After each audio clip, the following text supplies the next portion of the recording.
นอกจากการสนับสนุนช่องของเรานะครับผ่านการกดไลค์กดแชร์แล้วก็ Subscribe นะครับผมปัจจุบันนะครับผมช่องของเราได้เปิดช่องทางใหม่ๆนะครับผมเพื่อให้ผู้ชมนะครับผมและแฟนๆของช่องนะฮะสามารถให้การสนับสนุนช่องเล็กๆช่องนี้นะครับให้ได้ไปต่ออย่างต่อเนื่องนะครับและมั่นคงนะครับผมด้วยระบบสมาชิกนะครับผมที่ช่องเราเพิ่งเปิดขึ้นมานะฮะซึ่งทุกคนสามารถที่จะกดสมัครนะครับผมสมาชิกนะครับผมที่ปุ่มจอยนะครับผมหรือปุ่มสมัครสมาชิกนะครับผมที่มุมขวาล่างใต้คลิปนะครับผมหรือมุมขวาบนในหน้าต่างของช่องนะครับผมเพียงเดือนละ50 บาทเท่านั้นนะครับผมโดยมีสิทธิพิเศษมากมายไม่ว่าจะเป็นตราประทับแสดงระดับหลังชื่อนะครับผมเป็นรูปเรือชิปเปอร์ที่ออกมาแบบอย่างสวยงามนะครับผมพร้อมกับอีโมจินะครับเป็นรุ่นพี่แฮมชิปเปอร์นะครับผมสุดน่ารักนะครับซึ่งใช้ในการพูดคุยนะครับผมในช่องคอมเมนต์พร้อมสิทธิพิเศษต่างๆมากมายที่กำลังจะตามมาในอนาคตนะครับผมอีกอย่างหนึ่งคือทั้งการชมคลิปแบบ Exclusive นะครับก่อนใครนะครับผมหรือ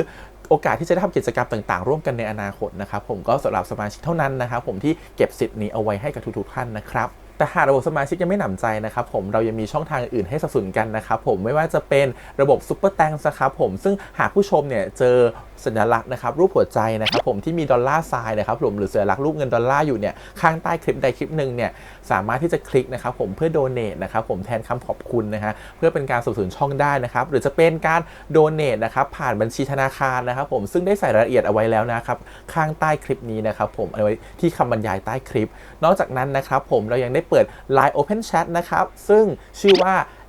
ACS Channel Family นะครับผมก็เลยขอเชิญชาวช่องทุกคนนะครับผมเข้าร่วมห้องแชทได้โดยไม่มีค่าใช้จ่ายใดทั้งสิ้นนะครับผมเอาไว้พูดคุยแลกเปลี่ยนข่าวสารกันนะครับผมในครอบครัวของเราและผมได้จัดทำสติกเกอร์ลายรุ่น Lovely พี่แฮมนะครับชิปเปอร์นะครับเอาไว้เป็นสติกเกอร์ที่ใช้พูดคุยกันด้วยนะครับจะได้ใช้คุยกันในกลุ่มก็น่ารักดีนะครับผมหรือจะเอาไปใช้คุยกับเพื่อนๆส่วนตัวก็ได้นะครับไม่ติดอะไรเลยนะครับผมตั้งใจทำออกมามากๆนะฮะเพียงชุดละ35 บาทเท่านั้นนะครับผมใช้ได้ตลอดชีพนะครับผมก็หวังว่าทั้งหมดนี้นะครับผมจะเป็นเรื่องราวดีๆที่จะเกิดขึ้นกับช่องของเราและชาวช่องของเราทุกคนนะครับผมเพื่อมุ่งหน้าต่อไปสู่ปี 2023 ปีนี้และก้าวต่อไปด้วยกันอย่างมั่นคงนะครับผมอย่าลืมสนับสนุนกันนะครับขอบคุณครับ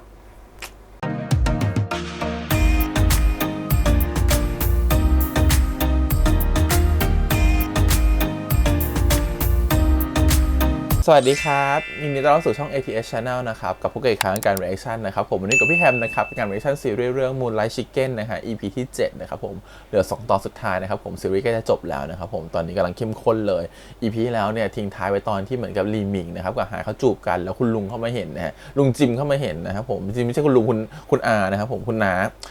คุณน้าเข้ามาเห็นนะครับผมสุดท้ายเรื่องราวจะเป็นยังไงต่อไปนะครับผมทำไมตัวลุงจิมเขาถึงไม่โอเคกับความสัมพันธ์ที่มันจะเกิดขึ้นนะครับผมแล้วความสัมพันธ์ของลุงจิมเองนะครับผมกับตัวของคนรักของเขาเนี่ยจะเป็นอย่างไรนะครับผมดูสิว่าเรื่องราวจะเป็นยังไงต่อไปแล้วมีไก่ป่าอีกนะครับผมไก่ป่าจะเกิดเรื่องอะไรกับไก่ป่าหรือเปล่าเดี๋ยวเรามาติดตามกันใน EP นี้นะครับโอเคก่อนอื่นเลยนะครับผมขอขอบคุณก่อนนะครับทาง GMTV นะครับผมแล้วก็ทาง Disney Plus Hotstar Thailand ที่อนุญาตทำ reaction ได้นะครับเดี๋ยวไปดูกันเลยครับผมกับ Moonlight Chicken ครับพระจันทร์มันไก่ EP ที่ 7 ครับผมไปเลยมึงเป็นแฟนอะไรใช่ปะ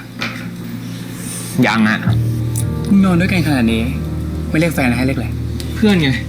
ไม่มีปัญหาอะไรเลยทำไมกำแพงหลุดมาก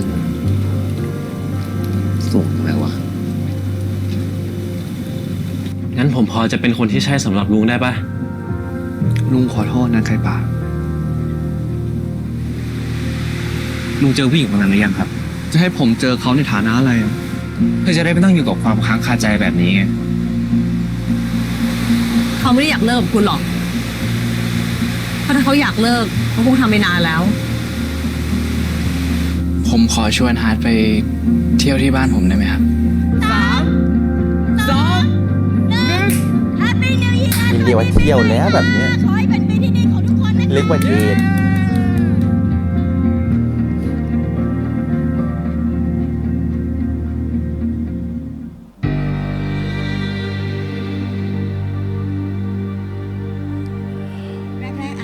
ค่อยชินค่อยๆลงน้ำหนักนะคะแล้วเดี๋ยวร่างกายเราก็จะหาบาลานซ์ที่เราพอไหวได้เองค่ะขอแค่อย่าโดนน้ำก็พอเราเริ่มกันเลยนะคะเดี๋ยวมือที่ข้างเจ็บเนี่ยลงน้ำหนักแค่บางส่วนนะคะเบาๆค่ะเก่งมากค่ะแล้วก็ก้าวเท้าขาที่7เบาๆนะคะเบาๆลงน้ำหนักแค่บางส่วนถูกต้องค่ะดีมากค่ะแล้วก็ตามด้วยขาที่ไม่เจ็บนอกจากนั้นเนี่ยญาติก็ต้องระมัดระวังเวลาเดินขึ้นลงบันไดด้วยนะคะ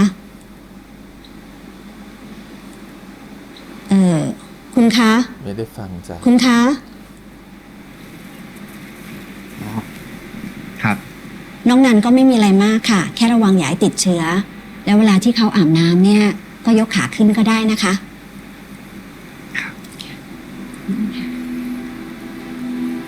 แล้วนี่ผมต้องใส่ขานี้ไปนานแค่ไหนแล้วครับ อ๋อ 4-6 สัปดาห์เข้ามาดูกันใหม่อีกทีหนึ่งก็ได้ค่ะ แล้วเรื่องประกันเรียบร้อยดีไหมครับ เรียบร้อยค่ะ ดีนะคะที่มีประกันด้วย แล้วนี่ที่บ้านมีคนคอยดูแลหรือยังคะ ไม่มี ไม่มี นี่แหละชีวิตคนโสด มีครับ ผมเคยใส่เฟือกที่เท้ามาก่อนน่ะน่าจะพอดูแลได้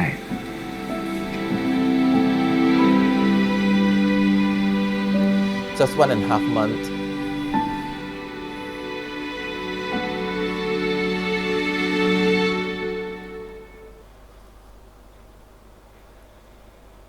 แทนใจด้วยดวงใจ My heart represent the moon นี่ชื่อเพลงอะนะ ปกติมึงไม่ซ้อนมอไซค์ไม่ใช่เหรอ ก็เมาไม่ขับไง ใครมันจะไปคิดว่ามันจะซวยกว่าเดิมอะ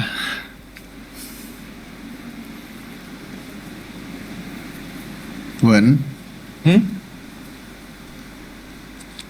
มึงไม่ต้องมาดูแลกูแบบนี้แล้วก็ได้นะเว้ย กูเกรงใจมึงอะกูไม่อยากรบกวนเวลาทำงานของมึง ถ้ามึงเป็นกูอ่ะ มึงก็ทำเหมือนกันแหละ แต่กูบอกพี่เจี๊ยบไปแล้วว่ากูจะไปอยู่ด้วย อีกเดี๋ยวเขาคงมารับแล้ว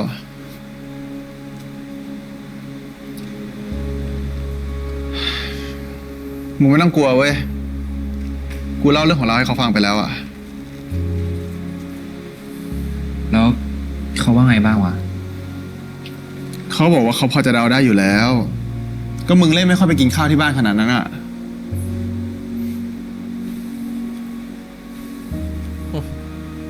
ไม่ต้องคิดมากนะเว้ย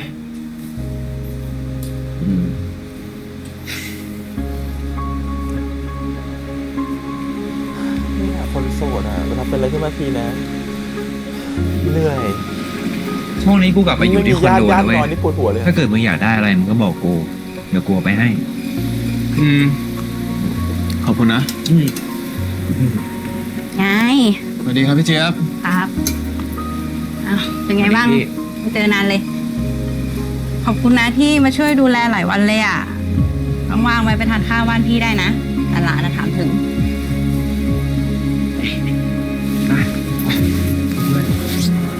ขอบคุณครับ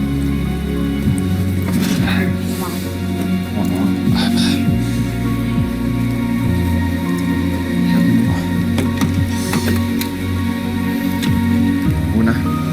ประโยคคลาสสิกเวลาจีบคนก่อนแก่คือว่า เราควรมาเป็นแฟนกันเพราะเราจะได้ดูแลกันและกันเดี๋ยวเราเป็นคนดูแลอ เจอกันนะพี่ นี่ครับ เจอกัน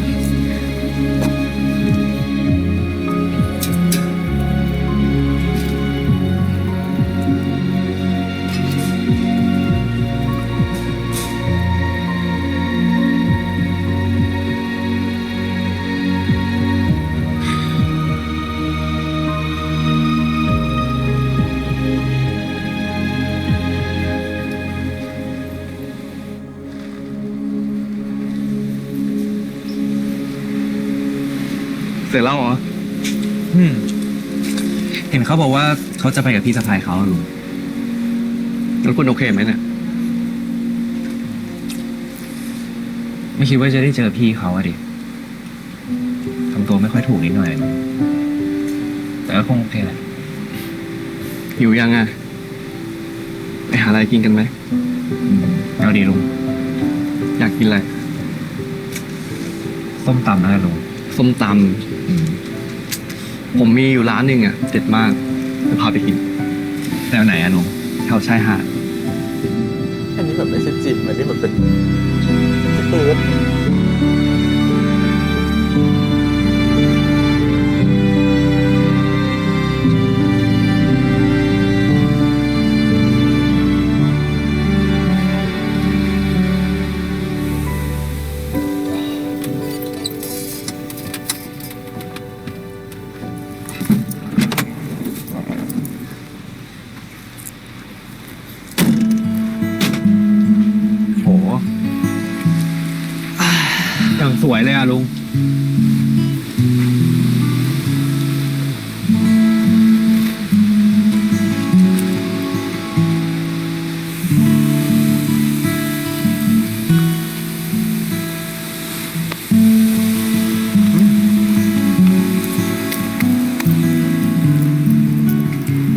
ลุงไม่อร่อยหรอ คนบ้านผมอ่ะกินส้มตำที่ไหนก็ไม่ถูกใจเท่าตำกินเอง งั้นมาหลังลุงทำให้ผมกินบ้างดิ ถ้าให้ไอ้ลิงหมิงตำอ่ะอร่อยกว่านี้แน่นอนคุณมี3อยู่ในสายเลือด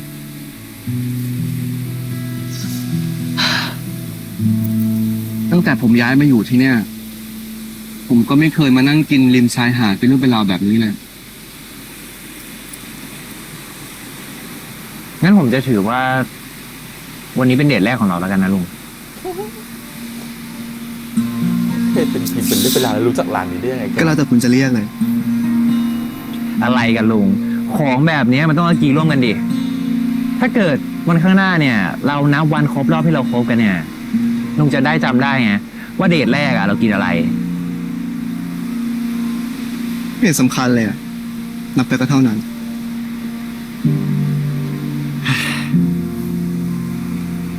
นี่ลุงอาจจะไม่โรแมนติกผมไม่ว่าเลยนะ แต่เวลาที่ผมโรแมนติกอะช่วยอินกับผมหน่อยได้ปะ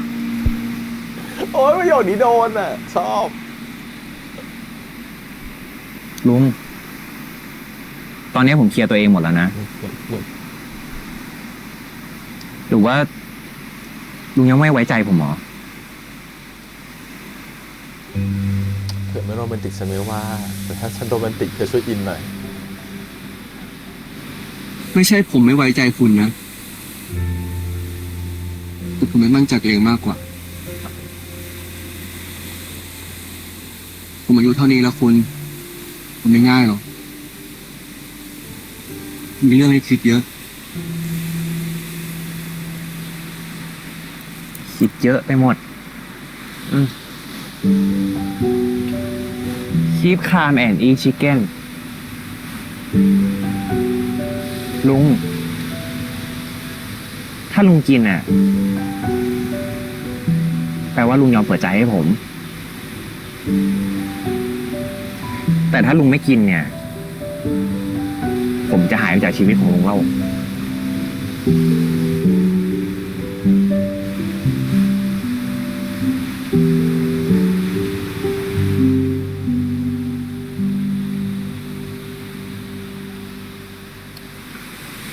แต่กระเป๋ามันแห้งที่น้ำจิ้มมันสุด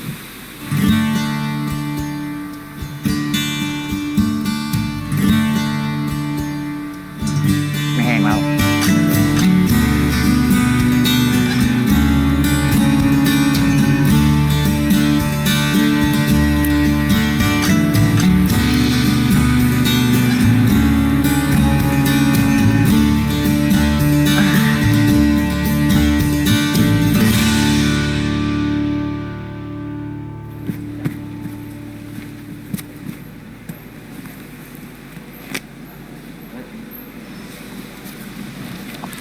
ไม่ต้องมาร้านก็ได้นะลูก ถ้าไม่อยากเจอเขาอ่ะ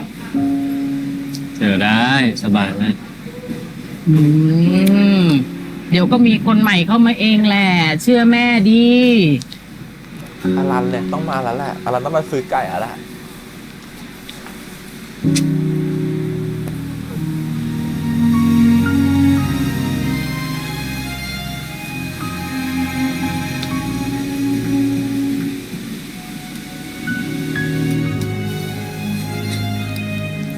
เจ๊หงครับข้าไก่ อืม เรื่องที่ร้านเป็นไงบ้างอะ เมื่อวันก่อนผมไปหาเจ๊ที่บ้านมาครับ แต่เจ๊ไม่อยู่พอดี ผมขอบคุณมากนะครับ เจ๊ที่เจ๊จะให้ผมยืมอะแต่ผมคิดว่าน่าใช้ของที่บ้านกู้เอาอะฮะ ผมเป็นพี่สาวมาแล้ว เขาบอกว่าน่าพอช่วยได้อยู่ ก็คนตลาดเดียวกันช่วยกันได้ก็ช่วยกันไป ไม่ต้องคิดมากหรอก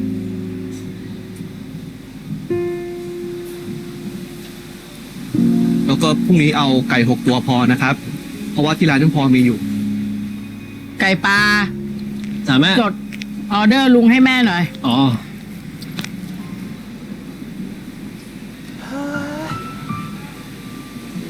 อึดอัดกันไปหมด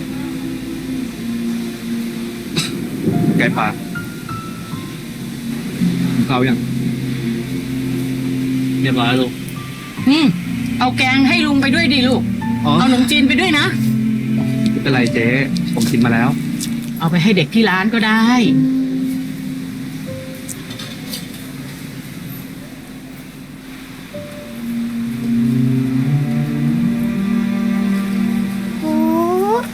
เป็นเกิดป่าน่าสงสาร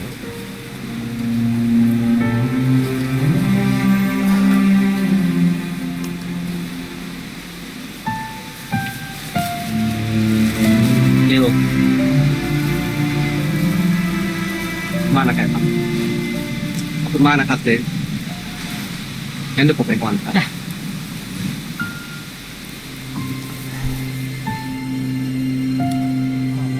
กันไม่ได้นะฝืนใจกันไม่ได้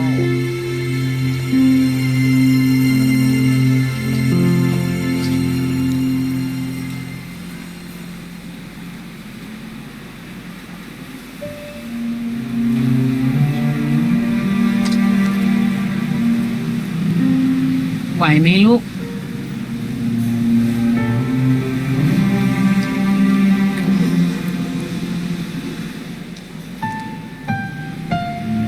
สู้ๆนะ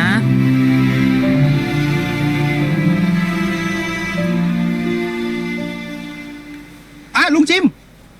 ฝากบัตรสะสมไปคืนไอ้ลีมิงมันหน่อยวันก่อนมันลืมไว้ ขอบคุณครับ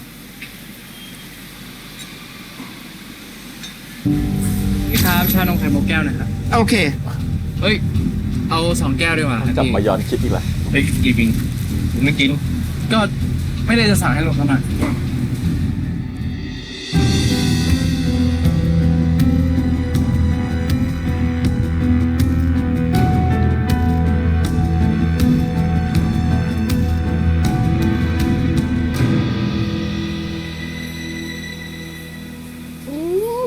ชวนวาเลนไทน์เลยว่ะ เอาสิ มันแรงมันไฟแรงเด็กๆเนี่ย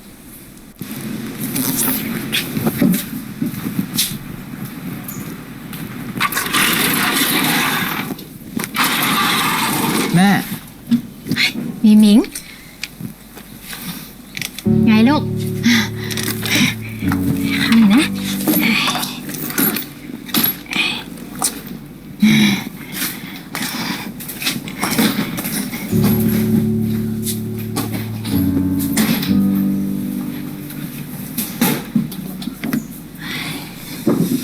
ลงไปตลาดอะ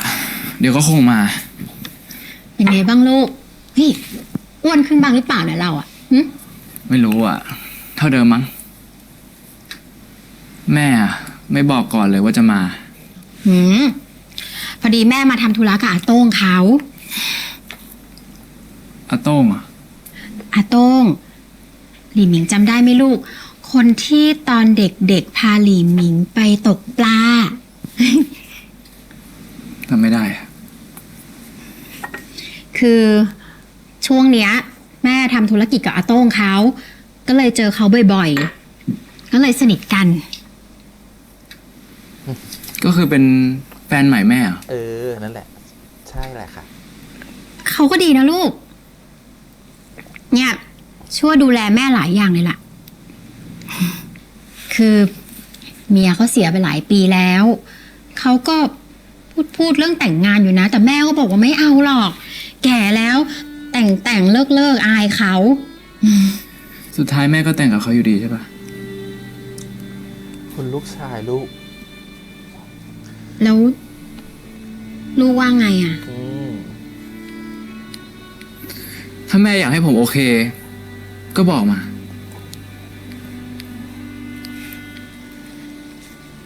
อาโต้งอ่ะเขาจำหลีหมิงได้ เขาอยากให้แม่มาคุยกับหลีหมิงก่อน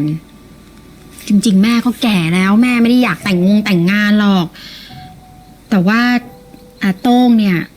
เขามีที่ทางบ้านช่องอยู่เป็นหลักเป็นแหล่งนะ อะไรเนี่ยแม่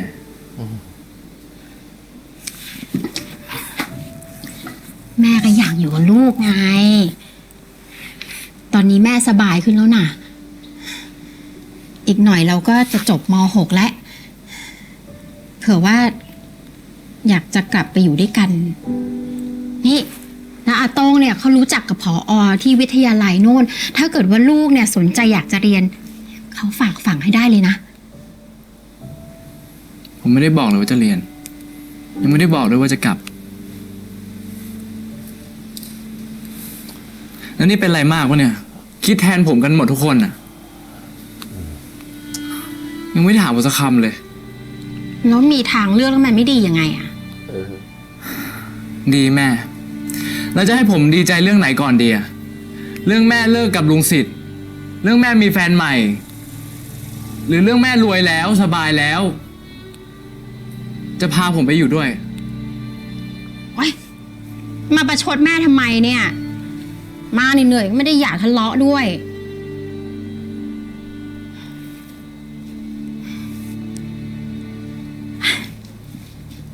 แม่ว่าจะอยู่กับเราสัก2-3 วันนะ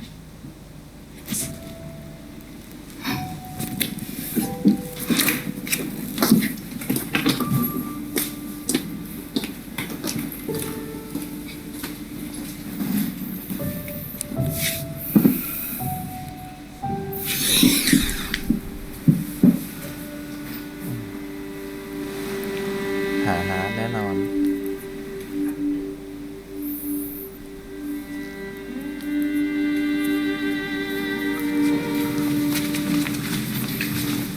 จะไปไหนอีก ไปข้างนอก ไปไหน มันไม่รู้เหมือนกันน่ะ แปลว่าอะไร ก็ไม่รู้จะไปไหนไงลุง ถ้าไม่รู้จะไปไหนก็อยู่บ้านดิวะ อ่านหนังสือ จะไปบ้านฮาร์ด ไปบ้านฮาร์ดมึงจะไปทำไมวะบ้านฮาร์ดอ่ะ ก็แค่ไปบ้านเพื่อนไม่ได้เหรอ ไอลิมินมึงแน่ใจเหรอวะว่าไปบ้านเพื่อน กูเห็นนะเว้ยว่ามึง2 คนแอบจูบกัน เรื่องนี้ค่อยคุยได้ป่ะลุง สรุปมึง2 คนเป็นอะไรกันแน่วะ ฮะ ลุงกับพี่หวนเป็นไร ผมก็เป็นอย่างนั้นแหละ ไอลีมิง กูเป็นลุงมึงนะเว้ย แล้วไงวะ เป็นผู้ใหญ่ทำอะไรไม่ผิดเลยหรือไง เป็นผู้ใหญ่จูบกันได้ เด็กจูบกันไม่ได้เหรอ เป็นเรื่องผิดเหรอ เป็นเรื่องใหญ่เหรอ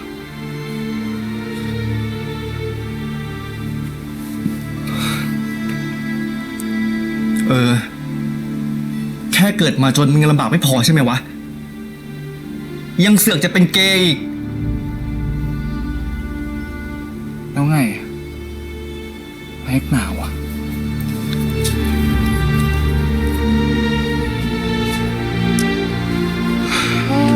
คุณลุงคุณอาคุณน้าโอ๊ยปวดหัว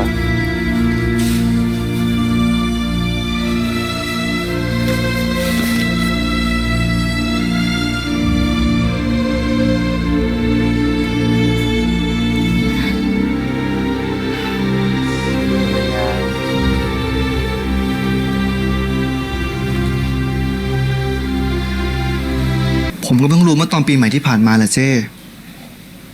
แต่ยังไม่เคยคุยกับมันจริงจังสักที กูโทษมึงได้ไหมเนี่ยจิม เพราะกูใช่ไหมให้ลูกมาอยู่กับมึงเนี่ย อ้าวเจ้ทำไมพูดแบบนี้วะ ก็ตอนที่มันอยู่กับกูอ่ะ มันก็ยังไม่ได้เป็นแบบนี้อ่ะ แล้วถ้ามันเป็นมาก่อนที่จะอยู่กับผมเล่า แล้วกูจะโทษใครวะ เราจะโทษใครอ่ะ จะโทษไปทำไม ผมว่ามันก็ไม่ทำอะไรผิดซะหน่อย กูก็ไม่ได้บอกว่าผิดแต่ว่าลูกชายกูเป็นเกย์เนี่ยจะให้กูยิ้มรับหน้าบานเหรอ เจ้คิดแบบนี้ผมจะไปเถียงอะไรได้ โอ๊ย กูไม่รู้ละ คิดอะไรไม่ออกแล้ว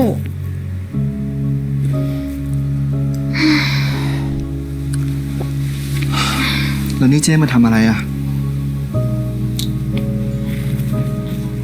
กูจะแวะมาบอกว่ากูจะแต่งงานกับพี่โต้งเขา แล้วก็ อยากจะรับหลิหมิงไปอยู่ด้วย มึงจะว่าไงอ่ะ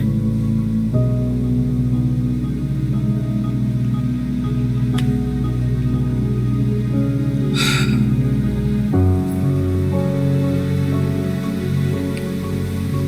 ลูกเจ้อะผมจะไปมีสิทธิ์อะไรได้ ก็เห็นมึงเลี้ยงกันมา แต่ว่าตอนเนี้ยกูกินดีอยู่สบายแล้วนะเว้ย แล้วพี่โต้งเขาก็มีเส้นสายใหญ่โต จะหาที่เรียนให้มันก็ไม่ยาก ไม่เคยถามลูกสักคน ไม่เคยถามหลานสักคน เช่เขาไปถามมันเองเหอะ โอ้ยลำพังกูมันจะไปฟังอะไร มึงก็เห็นอยู่ เพราะแบบเนี้ยเลยอยากให้มึงช่วยคุยกับมันหน่อย ถ้าจิมพูดก็เหมือนไล่หลานอีก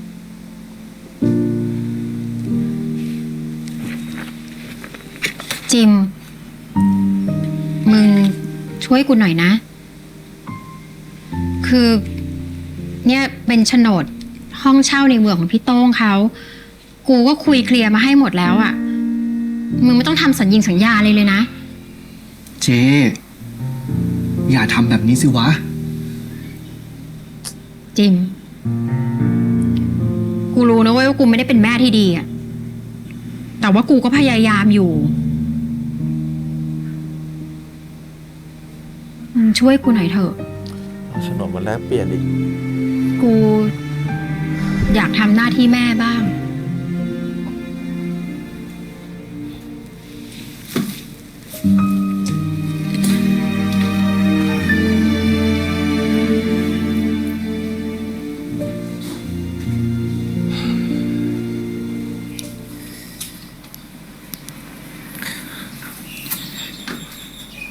เชี่ยแพมเพิร์สแม่งแพงอย่างวะ ตอนเด็กๆแม่กูหาเงินจากไหนมาซื้อให้กูวะเนี่ย พี่แพลวอ่ะ ยังไม่เลิกงานเลย ท้องขนาดนั้นอ่ะ ยังต้องทำงานอีกเหรอ มีลูกมันต้องใช้ตังค์เยอะไว้ยมึง กูเตือนไว้ก่อนนะ จากใจคนที่มีประสบการณ์ไว้ยอย่าไปทำล่ะ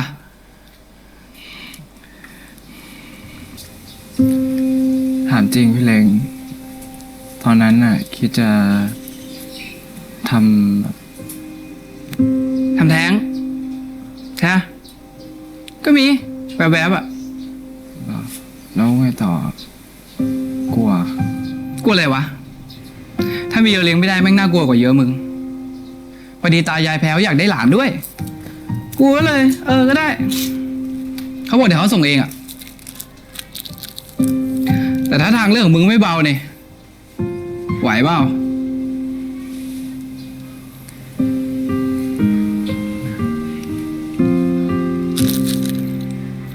ลำพังตัวกูนะ กูยังไม่รอดเลย กูจะเอาอะไรไปเลี้ยงมันวะ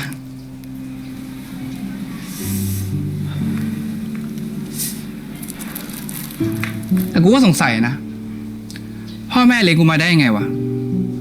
อาชีพก็ไม่มี หนังสือก็ไม่ได้เรียน กูอยากจะถามกันนะเว้ย แต่ว่า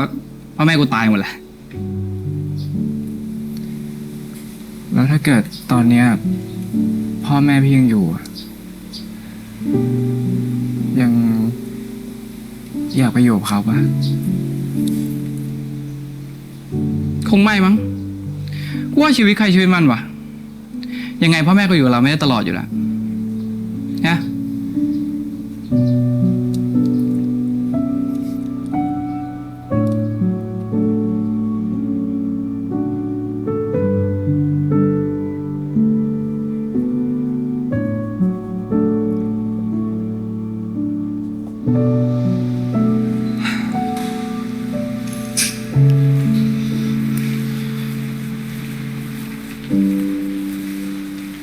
ลุง คุณลุงกับคุณหลานทะเลาะอะไรกันมาอีกอะ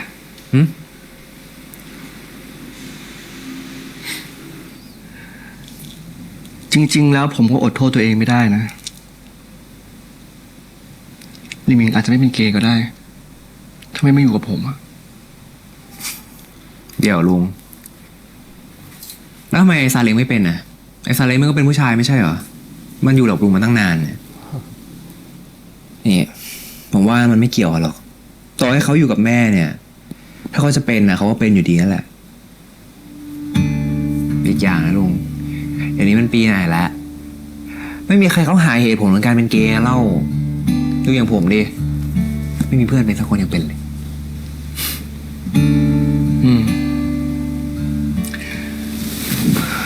ผมคงตกใจมากกว่า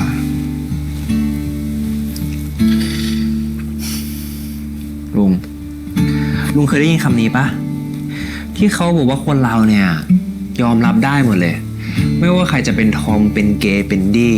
พอเกิดกับตัวเองแล้ว เป็นอะไรก็ตามอ่ะแต่พอเป็นคนในบ้านอ่ะกลับรับกันไม่ได้ ไม่เอาอะลุงก็เป็นเกย์ไม่ใช่เหรอ นี่ซ้ำซ้อนไปอีกลุง ไม่รับหลานไม่ได้อะ ผมรับได้นะ ผมแค่เป็นห่วงมันนี่แหละ คุณก็รู้อยู่ว่าการเป็นเกย์ในประเทศเนี้ยมันไม่ได้ง่ายหรอก ผมยังคิดไม่ออกเลยว่า มันจะมีชีวิตที่ดีได้ยังไงอะแค่แต่งงานยังแต่งกันไม่ได้เลย ก็จริงที่ลุงพูดนั่นแหละเนาะเอาเหอะคงต้องรอให้พวกไดโนเสาร์เต่าล้านปีพวกนั้นตายไปซะก่อนนะผมว่านะ เดี๋ยวผมจะลงสมัครสส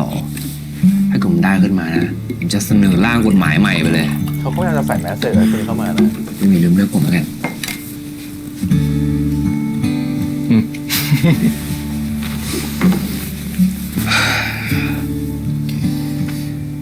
ที่จริงผมก็พอดูออกนะลุงลีหมิงกับพาร์ทอะผมเคยเห็นเขาสองคนไปเที่ยวด้วยกันนะก็ดูน่ารักดีออก เอาแล้วทำไมคุณไม่บอกผมอ่ะ ผมจะไปบอกลุงได้ไง มันเป็นสิ่งของเขา เขาจะอยากให้ใครรู้หรือไม่อยากให้ใครรู้อ่ะมันเรื่องของเขา ถ้าเขาพร้อมอ่ะเดี๋ยวเขาก็บอกเองอะลุง ชีวิตใครชีวิตมัน ถ้ามันคิดจะบอกอ่ะ มันบอกคุณก่อนอยู่ดี เชื่อ ก็ลุงดุจริง ฟังหลานหน่อยลุงได้ปะ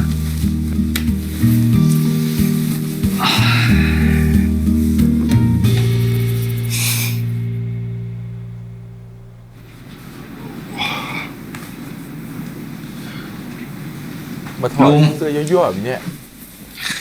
ผมทำเสื้อมาให้ใหม่อ่ะ ใส่ได้แน่นอน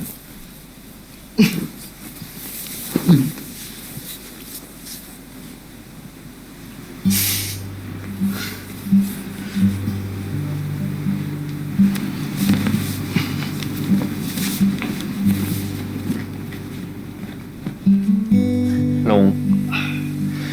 จริงๆลุงนอนห้องผมก็ได้นะ อย่าเลย ผมอ่ะไม่เชื่อใจตัวเองหรอกลุง แต่ผมมาเชื่อใจลุงนะว่าลุงไม่ทำอะไรผมแน่ ผมไม่เชื่อใจตัวเอง ๆ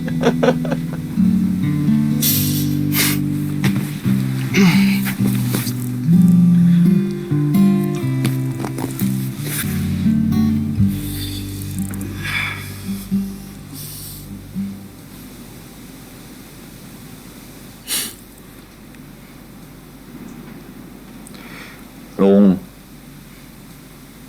มองโทรศัพท์แล้วยิ้มแบบเนี้ยนอกใจผมเหรอ นอกใจเลยเหรอ ผมรู้เหอะว่าลุงอ่ะก็มีใจให้ผมเหมือนกันนั่นแหละแค่รอเมื่อไหร่ลุงจะใจอ่อนแค่นั้นเอง เป็นแบบนี้ก็ดีแล้วไง มันก็สบายใจไปอีกแบบอ่ะแหละแต่ใครจะไปรู้อ่ะในอนาคตอ่ะ ไม่สู้แล้วเหรอวัยรุ่น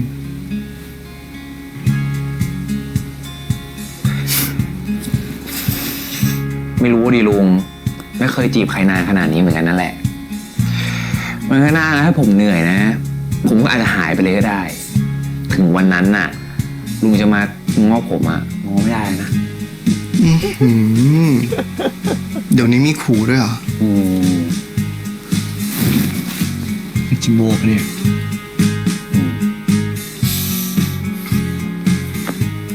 ลุงถ้าเกิดมีใครถามอะว่าเราเป็นอะไรกันลุงจะตอบเขาไปว่าไง พี่น้องไง โหขอร้องอะลุง พ พี่น้องเราอยู่ด้วยกันขนาดนี้ ตาเรา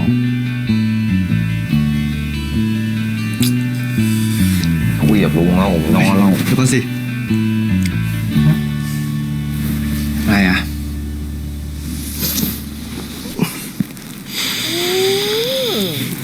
ไม่บอกด้วยนะ หอมแทน พอใจยัง ไม่พอใจอยากได้คำตอบ ตอนนี้ ยัง ไม่พอใจ เอาอย่างงี้ ไปนอนได้แล้ว เอาอีก ไปนอน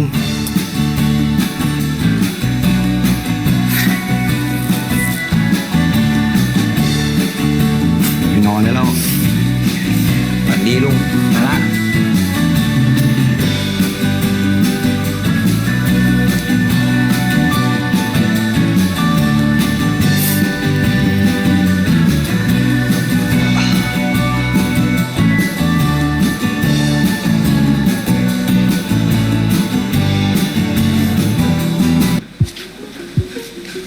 มึงกูอยากให้ลูกเกิดวันอังคารว่ะได้เกิดวันเดียวกับกู เรื่องนี้ก็ต้องเป็นลุงแล้วเป็นอามันเกิดปีอะไรนะ มาเมีย เกิดปีวอกมันก็เป็นอา ก็ดี จะได้ไม่ต้องมีลุง2 คนด้วย ทั้งลุงจิมแล้วก็ลุงไก่ป่าอย่างเงี้ย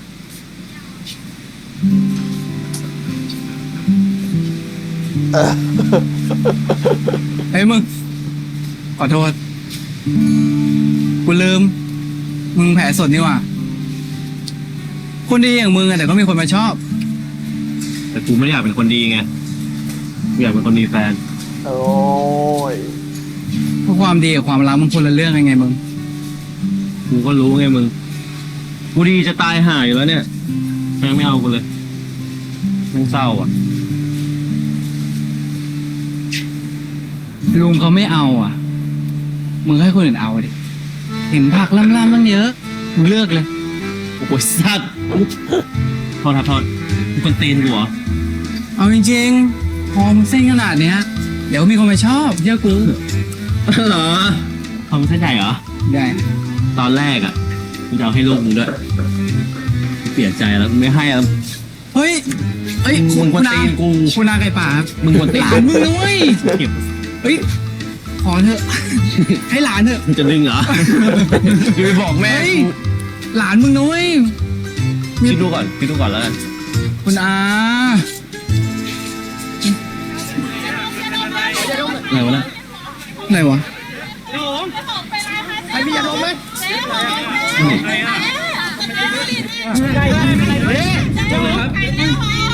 เฮ้ยโทษนะพี่แม่เป็นไรไม่รู้เฮ้ยเจ้าผมเฮ้ยใครก็ได้โรงพยาบาลหน่อยดิเฮ้ยพี่อย่าเพิ่งมุงพี่ออกก่อนอย่าเพิ่งมุงไม่รู้เหมือนกันแม่อยู่ๆเป็นไรเป็นไรแม่ก็ได้เรียกโรงพยาบาลหน่อยแม่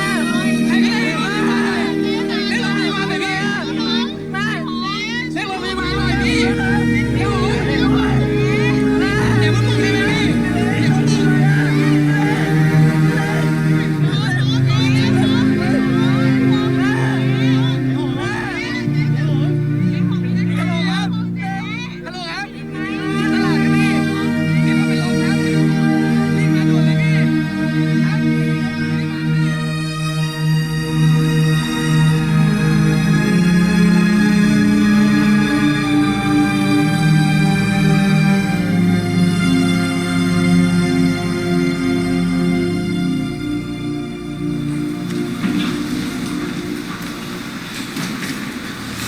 เป็นไงบ้างมึง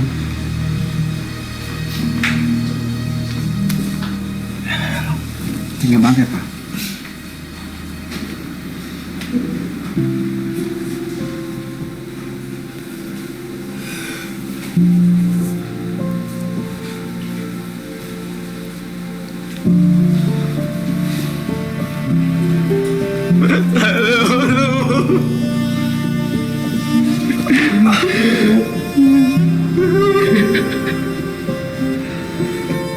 เฮ้ยไอ้ปะ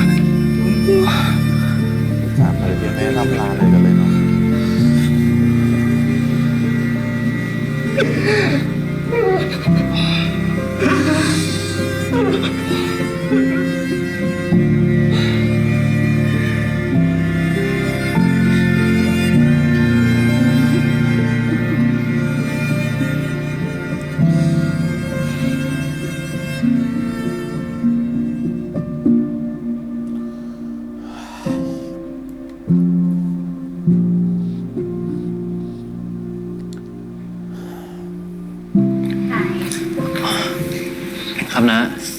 ดูความเรียบร้อยตรงนั้นให้นะลูกนะ ขอบคุณนะนะ ไก่นั่งอยู่ตรงนี้นะ ครับ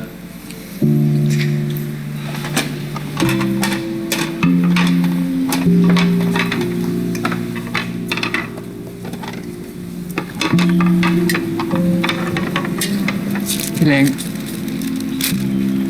ป้าหงเขาเป็นไรอ่ะ อยู่ดีๆก็วูบไปเลยอ่ะ นี่ตัวมันเองก็ไม่รู้นะเพราะแม่มันเป็นความดันหนักขนาดเนี้ย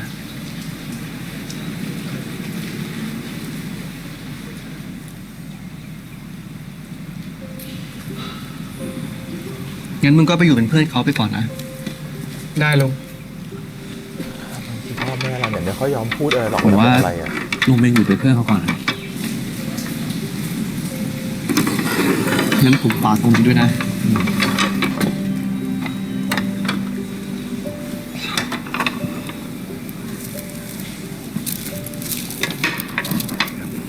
ขอบคุณนะครับที่มาร่วมงานเดี๋ยวคุณอาเชิญนั่งตรงนี้ก่อนครับ กินอะไรก่อนไหมไก่ป่า เดี๋ยวยุ่งผมจะไม่ได้กินเอา แมวอ่ะยังไม่หิวเลย กินน้ำกินท่าก่อนเร็ว นั่งพัก เดี๋ยวตรงนี้ลุงจัดการเอง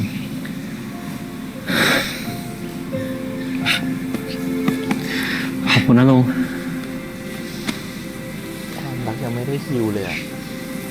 แล้วคนที่อยู่ด้วยกันคนสุดท้ายก็จากไปอีก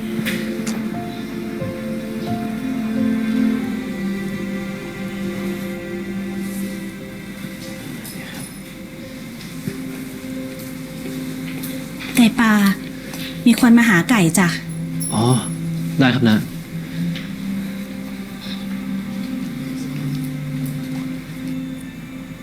คุณไก่ป่าใช่ไหมครับ ลูกชายคุณหง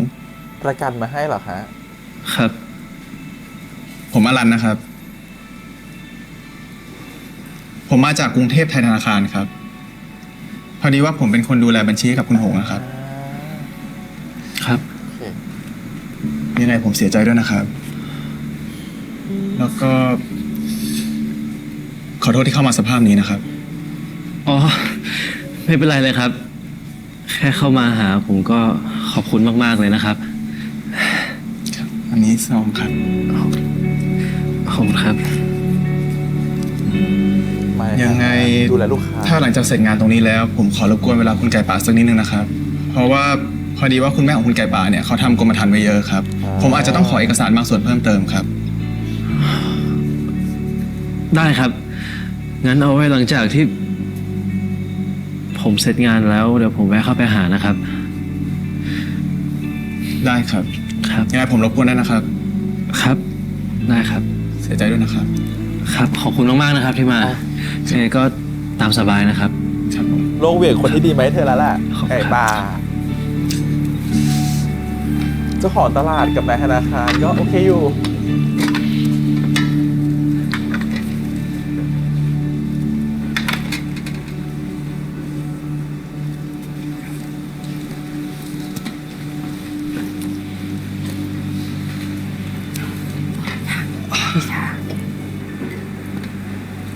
ดิมิง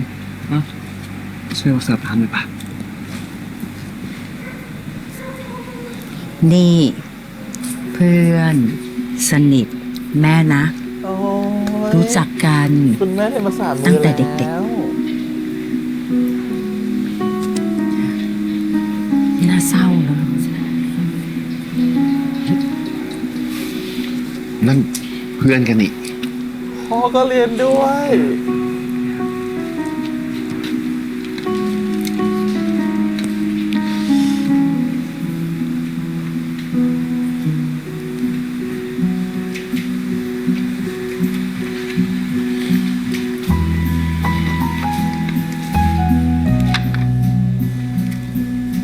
เอาเลย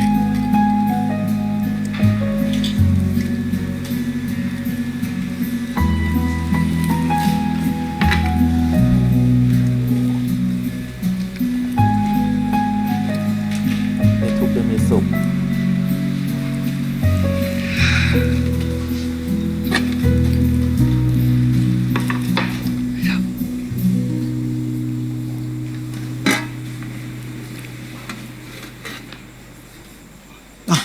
จิมนั่งก่อนนั่งก่อน มาคนเดียวหรือเฮียมากับพักพวกกันนี่แหละก็เฮียบู๊ไงไอ้เจ้าของที่ร้านข้าวมันไก่แหละ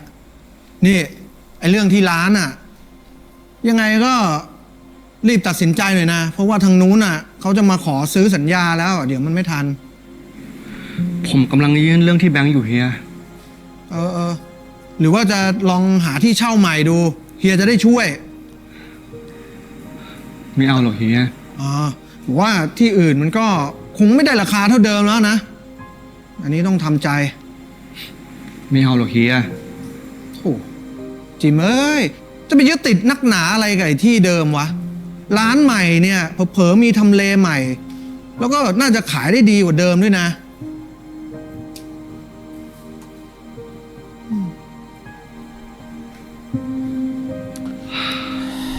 ตัดสินใจดูแล้วกัน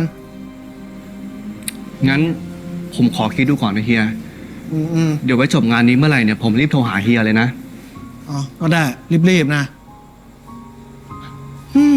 จะว่าไปเนี่ยนะหงมันก็ไปเร็วซะเหลือเกินดูดิเนี่ยปุบปับไปลูกหลานไม่ทันได้เตรียมตัวอะไรเลยยังดีนะว่าแกเนี่ยรักลูกมากก็เลยทิ้งสมบัติพระสถานอะไรไว้เต็มไปหมดโอ้ไก่ป่าสบายเลยอย่างงี้ดีวันๆไม่ต้องทำอะไรเก็บเงินเก็บค่าแผงที่ร้านอย่างเดียว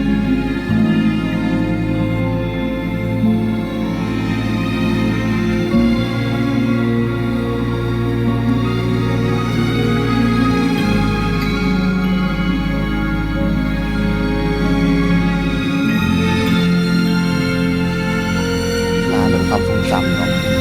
การจะปล่อยร้านไปก็เหมือนกับปล่อยความทรงจำไปสวัสดีครับสวัสดีครับ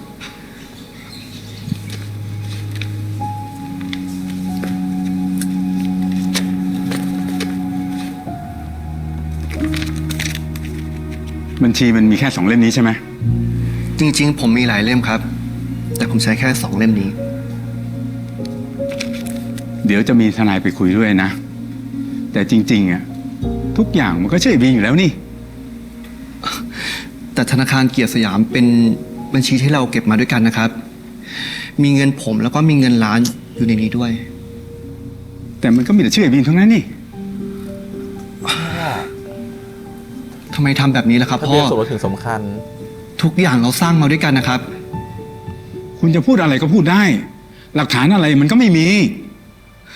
แล้วผมจะทำร้านต่อยังไงไอ้บีมันก็ไม่อยู่แล้วคุณจะทำอะไรมันก็เรื่องของคุณแต่พ่อครับผมกับบีมเราคบกันจริงจังนะครับคุณต้องเข้าใจนะผู้ชายกับผู้ชายมันจะจริงจังได้ยังไงทุกอย่างไม่มีชื่อคุณเลย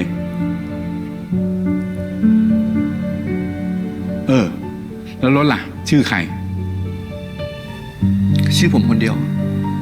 เอาล่ะยังไงข้าวของลูกผมจะให้คนไปเอาช่วยเก็บไว้ด้วยแล้วกันส่วนแมวผมไม่เอานะที่บ้านไม่สะดวกเลี้ยง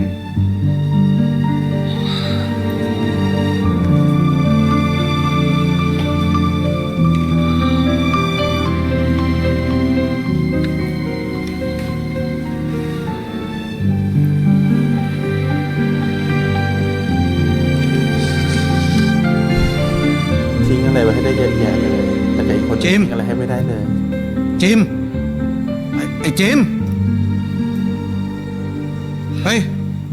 เอาไงก็รีบบอกเฮียแล้วกันนะเฮียจะได้รีบไปจัดการแต่ถ้าช้าก็ไม่รู้ด้วยนะอุตราธรรมาอุตราธรรมาปยาคตาธรรมกาตเมธรรมาอุตรายัตมิตามเยกามาวัตรังอุตรังติตังอุปันนังโหติโตมนาตาสตังญาณสัพพโยตังลูปาลาภนังวาตาภานังวาอันภาลังวา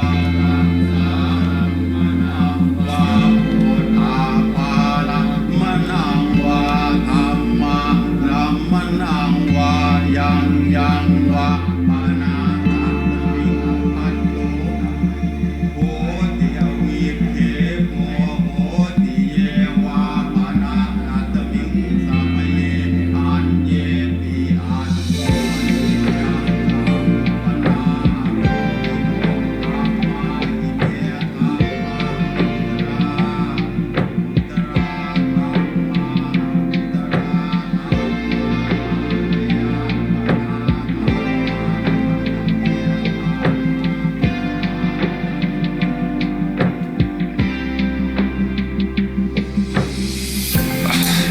แก้ตรงไหนนะไวท้ายเหรอโอเค เปลี่ยนสีเหรอ เอาเป็นสีอะไร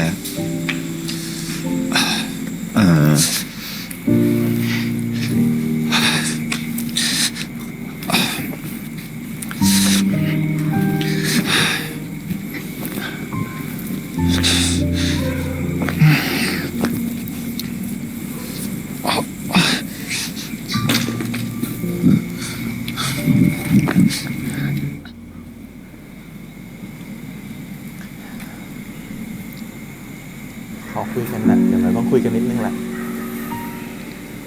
ขอบคุณครับ จากคนรักเก่าสู่คนรักใหม่ ขอบคุณแทนไก่ป่าเขาด้วยนะครับ ให้ผมเรียกรถให้ไหม ไม่เป็นไรครับ ผมเรียกรถเองแล้ว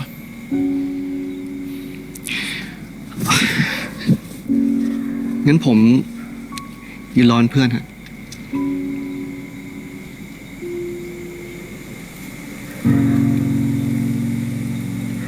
คุณสองคนคบกันแล้วเหรอครับ เรายังไม่ได้เป็นอะไรกันครับ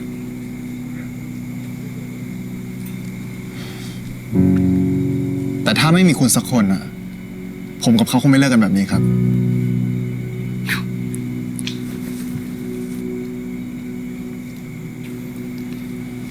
แต่ก่อนหน้านี้ก็ยังไม่มีผมนะครับ แรงมาก แล้วผมก็ยังรู้จักหมดยังถึงครึ่งปีเลย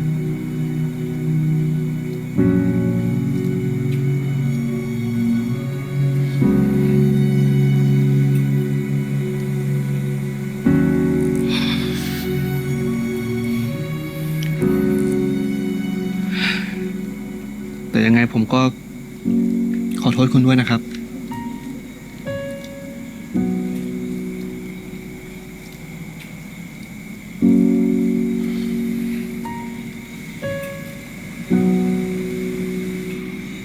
คุณไปเถอะครับ รถผมมาแล้ว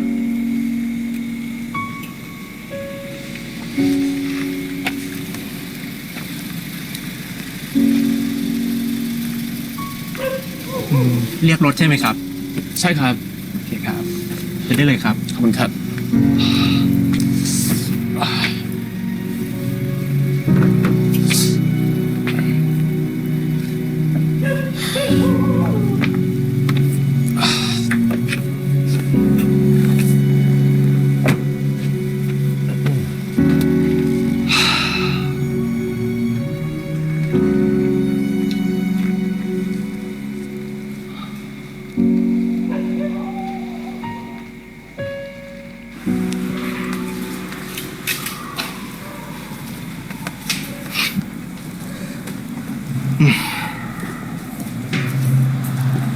ผมเก็บเอาไว้ให้เห็นคุณยังไม่ได้กินอะไรเลย แล้วลุงอ่ะ ผมกินแล้ว ส่งแมวไปบ้านลุง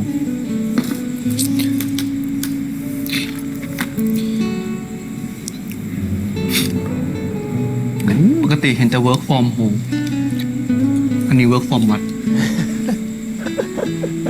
เดี๋ยวนี้เล่นมุกเป็นด้วยเหรอลุง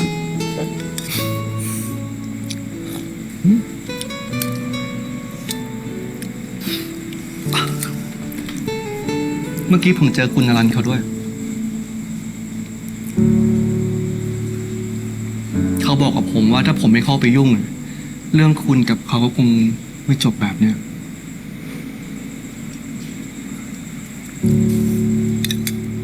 แ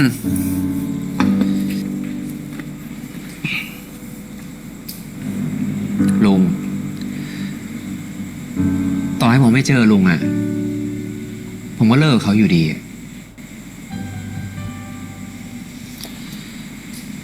ผมก็เสียใจนะเว้ยลุง ใครจะไปอยากรักแล้วเลิกอ่ะ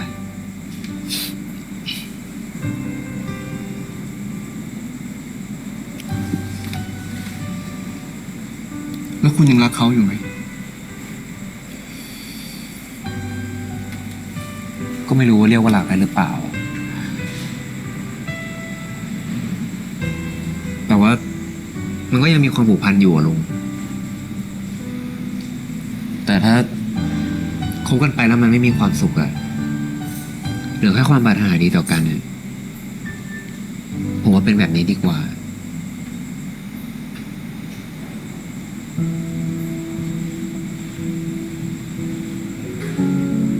กินต่อเร็ว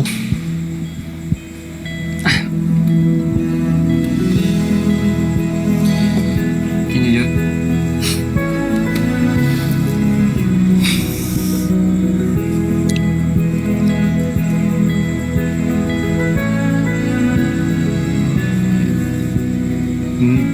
กินแล้ว นี่ของคุณ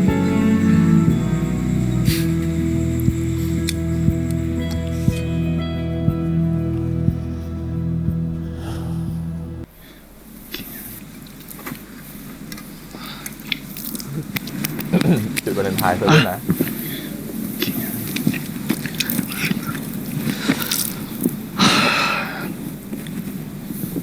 ลีมิง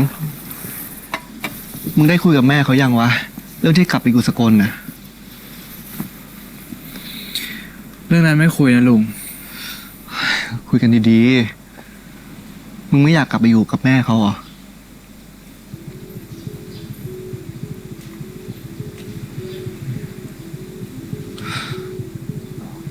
ทำไมวะ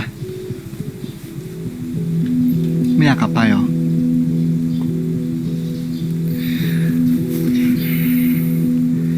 ไม่ได้เจอกันตั้ง5-6 ปี วันหนึ่งเดินมาบอกผมว่ารักผมนะ แล้วให้ผมรักตอบอย่างนี้เหรอ ผมก็งงเหมือนกันนะลุง เข้าใจเด็กไหม มึงก็ช่วยรักเขาเหมือนที่เขาเป็นแม่มึงสิวะ ผมรู้นะว่าเขามีบุญคุณกับผมอะแต่ไม่ใช่ว่าเป็นพ่อเป็นแม่แล้วจะเป็นข้ออ้างของทุกอย่างอะ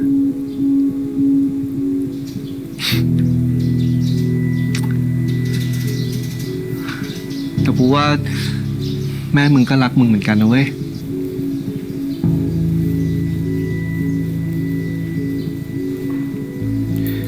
เรื่องความรักอะ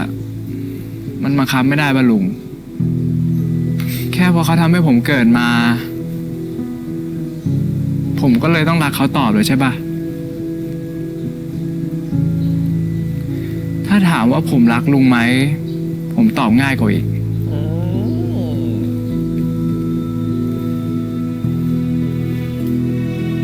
ผมตอบง่ายกว่าอีกว่าผมรักลุง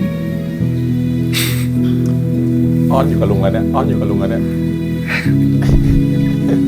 เข้ามา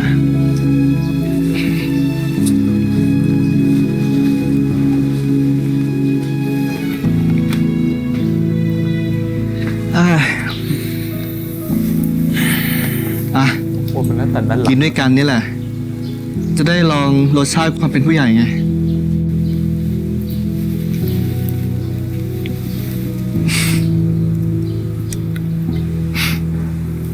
แบบจุ้มลิ้มอะ โคตรเชยอะลุง กินเบียร์นี่นะ เท่ากับเป็นผู้ใหญ่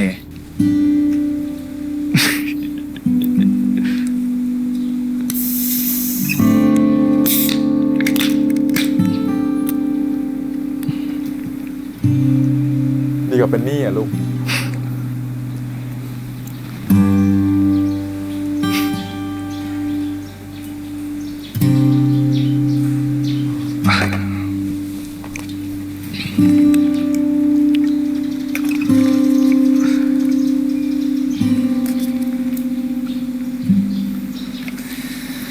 สู่ไปเถอะ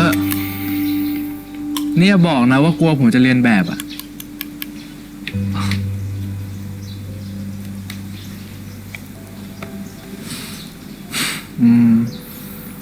เรื่องบุหรี่ตอนนั้นน่ะ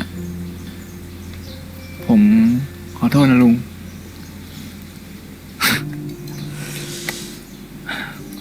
กูไม่ได้โกรธมึงหรอก กูโกรธตัวเองมากกว่า ที่เป็นผู้ปกครองมึงไง แล้วแม่งเสือกทำซะเอง ก็แค่อยากลองอ่ะ ไม่ลองจะรู้ได้ไงว่าชอบหรือไม่ชอบ ใช่ปะ เราไม่ฮาร์ดอะมึงลองแล้วเหรอ ถึงได้รู้ว่าชอบอะ วนมาเรื่องนี้ได้ ไม่ยุ่ง ไม่ต้องยุ่ง พี่ลุงกับพี่เหวินนะ ผมยังไม่ยุ่งเลย ไม่ใช่เรื่องของเด็ก นี่ก็ไม่ใช่เรื่องของผู้ใหญ่เหมือนกัน เอ้าสรุปมึงจะเป็นผู้ใหญ่หรือเด็กฮะ ก็ไม่ต้องมายุ่งแล้วกัน วะ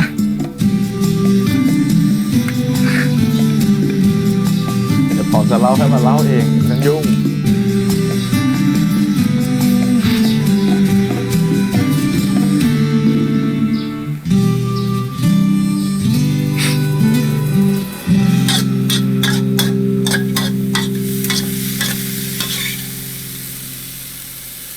อันนี้ก็คุณแม่ที่อยากจะเราเป็นแม่ที่ดี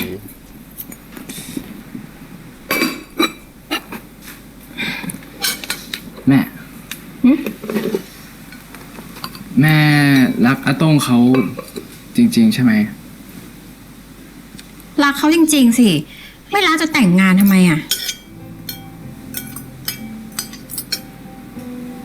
ที่แม่แต่งงานกับเขาเพราะว่าเขาทำให้แม่สบายเหรอ ก็ใช่นะ จริง ๆ ใครที่ดูแลแม่ได้ ใครที่รักแม่ แม่ก็รักเขาได้และอีกหน่อยเนี่ยหลิมิงก็จะสบายไปด้วย แล้วกับพ่ออะ แต่พ่อแม่ก็รัก แต่ว่ามันก็คนละแบบกัน ความรักเนี่ยมันไม่ได้มีรูปแบบเดียวหรอกนะลูก ไม่เห็นเข้าใจเลยอะ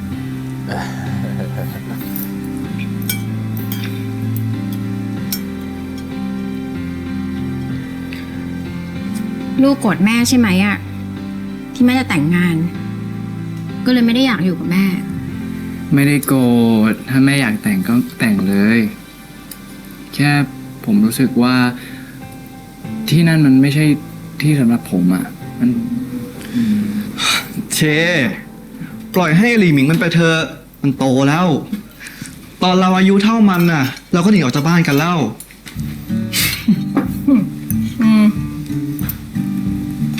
จริงเหรอ ถ้าอยู่ที่นั่นนะ เราสองคนอะทำนาเหมือนตากับยายแน่ ใช่เจ้ ชีวิตมันน่ะ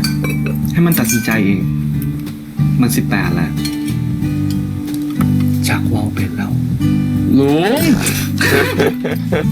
นั้นเป็นนานแล้วเว้ย เอากินอะ โอ้ยเจ้ ผมสับไก่สับขิงทุกวันน่ะต้องมาเจอผัดขิงอีกเหรอเนี่ย ฮะ กินก็ไปเถอะ มันไม่แพงไง อ้าวไหนบอกว่ารวยไงเจ้ยังไงเนี่ยฮะ ไปสกลไหมอะจะทำให้จุกทุกวันเลยเอาป่ะ อ๋อกินกัน เลี้ยงทุกมือเลย ผัดขิงก็อร่อยเหมือนกันนะ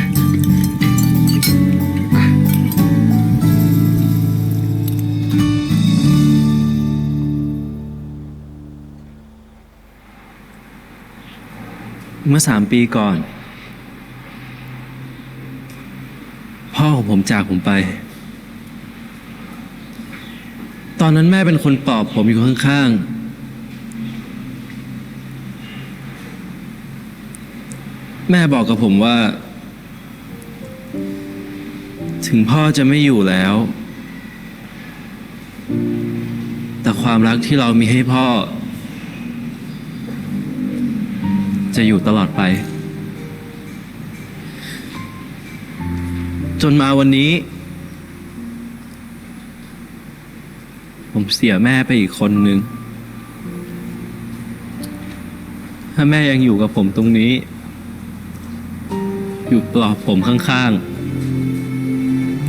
แม่ก็คงจะพูดว่า ถึงแม่จะไม่อยู่แล้ว แต่ความรักที่ผมมีให้แม่ จะอยู่ตลอดไปเหมือนกัน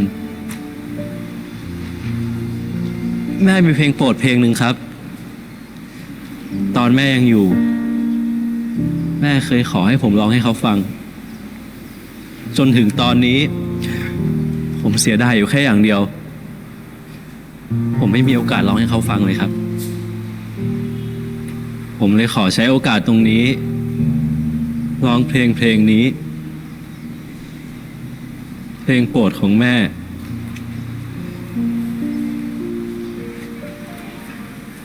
ให้แม่ผมฟังเป็นครั้งแรกและครั้งสุดท้ายครับ นี่คือเพลง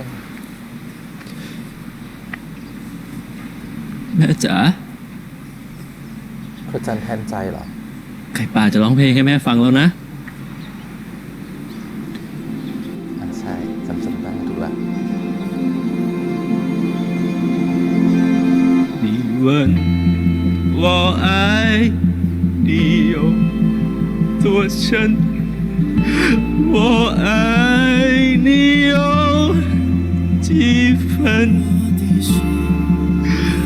我的心越深，我的爱我的心越你问我爱你有多深，我爱你有几分，我的心不移，我的爱不变，月亮代表我的心，星星的一个人已经打动我的心，深深的一段情，叫我思念到如今。你问我爱你有多深，我爱你有几分，你去选一选，你去看一看，月亮代表我的心。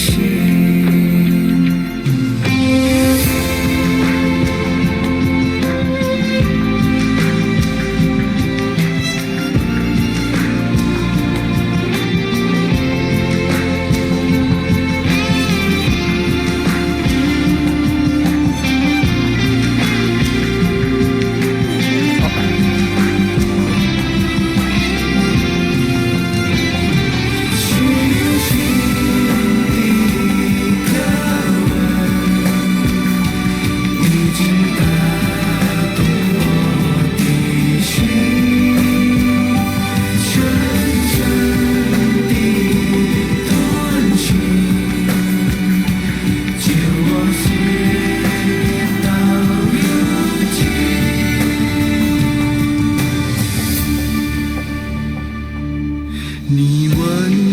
我爱你有多深，我爱你有几分，你去选一选，你去看一看，月亮代表我的心，你去选一选，你去看一看，月亮代表我的心。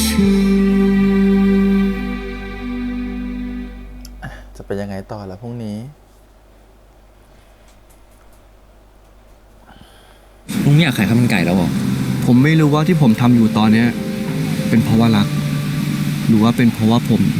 ไม่มีปัญญาทำอย่างอื่น อเมริกานะ จากนี้ไปอะชีวิตของมึงอาจจะไม่ได้ง่ายก็ได้ คุณจำได้ไหมว่าคุณเคยถามผมว่า ผมรู้สึกว่าที่นี่เป็นบ้านหรือเปล่า 2 1 รื่องที่แบบอยากจะพูดให้ไม่เกินชั่วโมงครึ่งนะครับผมมันซีรีส์มันไปชั่วโมง15แล้วเป็นเรื่องที่บอกเลยว่าถึงมันจะดูมีความขมนะครับแต่ในความดราม่าในความขมมันมีความสุขอยู่ในนั้นนะครับมันมีความอบอุ่นอยู่ในทุกครั้งที่ได้ดูนะครับผมรู้สึกว่าทุก EP มันจะมีความอบอุ่นอยู่ในนั้นรู้สึกว่าทุกคนก็น่าจะรับรู้ถึงความสุขมันได้เพราะรู้สึกว่าเขาถ่ายทอดในหลายมุมของชีวิตแล้วรู้สึกว่าทุกการก้าวเดินของคนนะครับผมทุกๆชีวิตในแต่ละวันของเรามันจะมีความอบอุ่นหรือความสุขอยู่ในนั้นเสมอในทุกๆเรื่องที่มันเคยเกิดขึ้นมานะฮะมันอยู่ที่ว่าเราจะมองในมุมไหนเนาะแต่สุดท้ายรู้สึกว่าเราจะหยิบจับอะไรบางอย่างเพื่อเป็นความสุขแม้วันที่เราทุกข์ที่สุดแม้วันที่เราเหนื่อยที่สุดนะครับสุดท้ายเราจะสามารถที่จะฟื้นขึ้นมาได้ใหม่เราจะสามารถจะยืนขึ้นมาได้ใหม่ด้วยพลังอะไรบางอย่างอาจจะเป็นพลังความสุข energy บวกนะครับผมพลังงานบวกนะครับผมหรือจะเป็นพลังความรักอะไรบางอย่างที่ทำให้เราฉุดรั้งเราและทำให้เราเดินได้ต่อไปเรารู้สึกว่า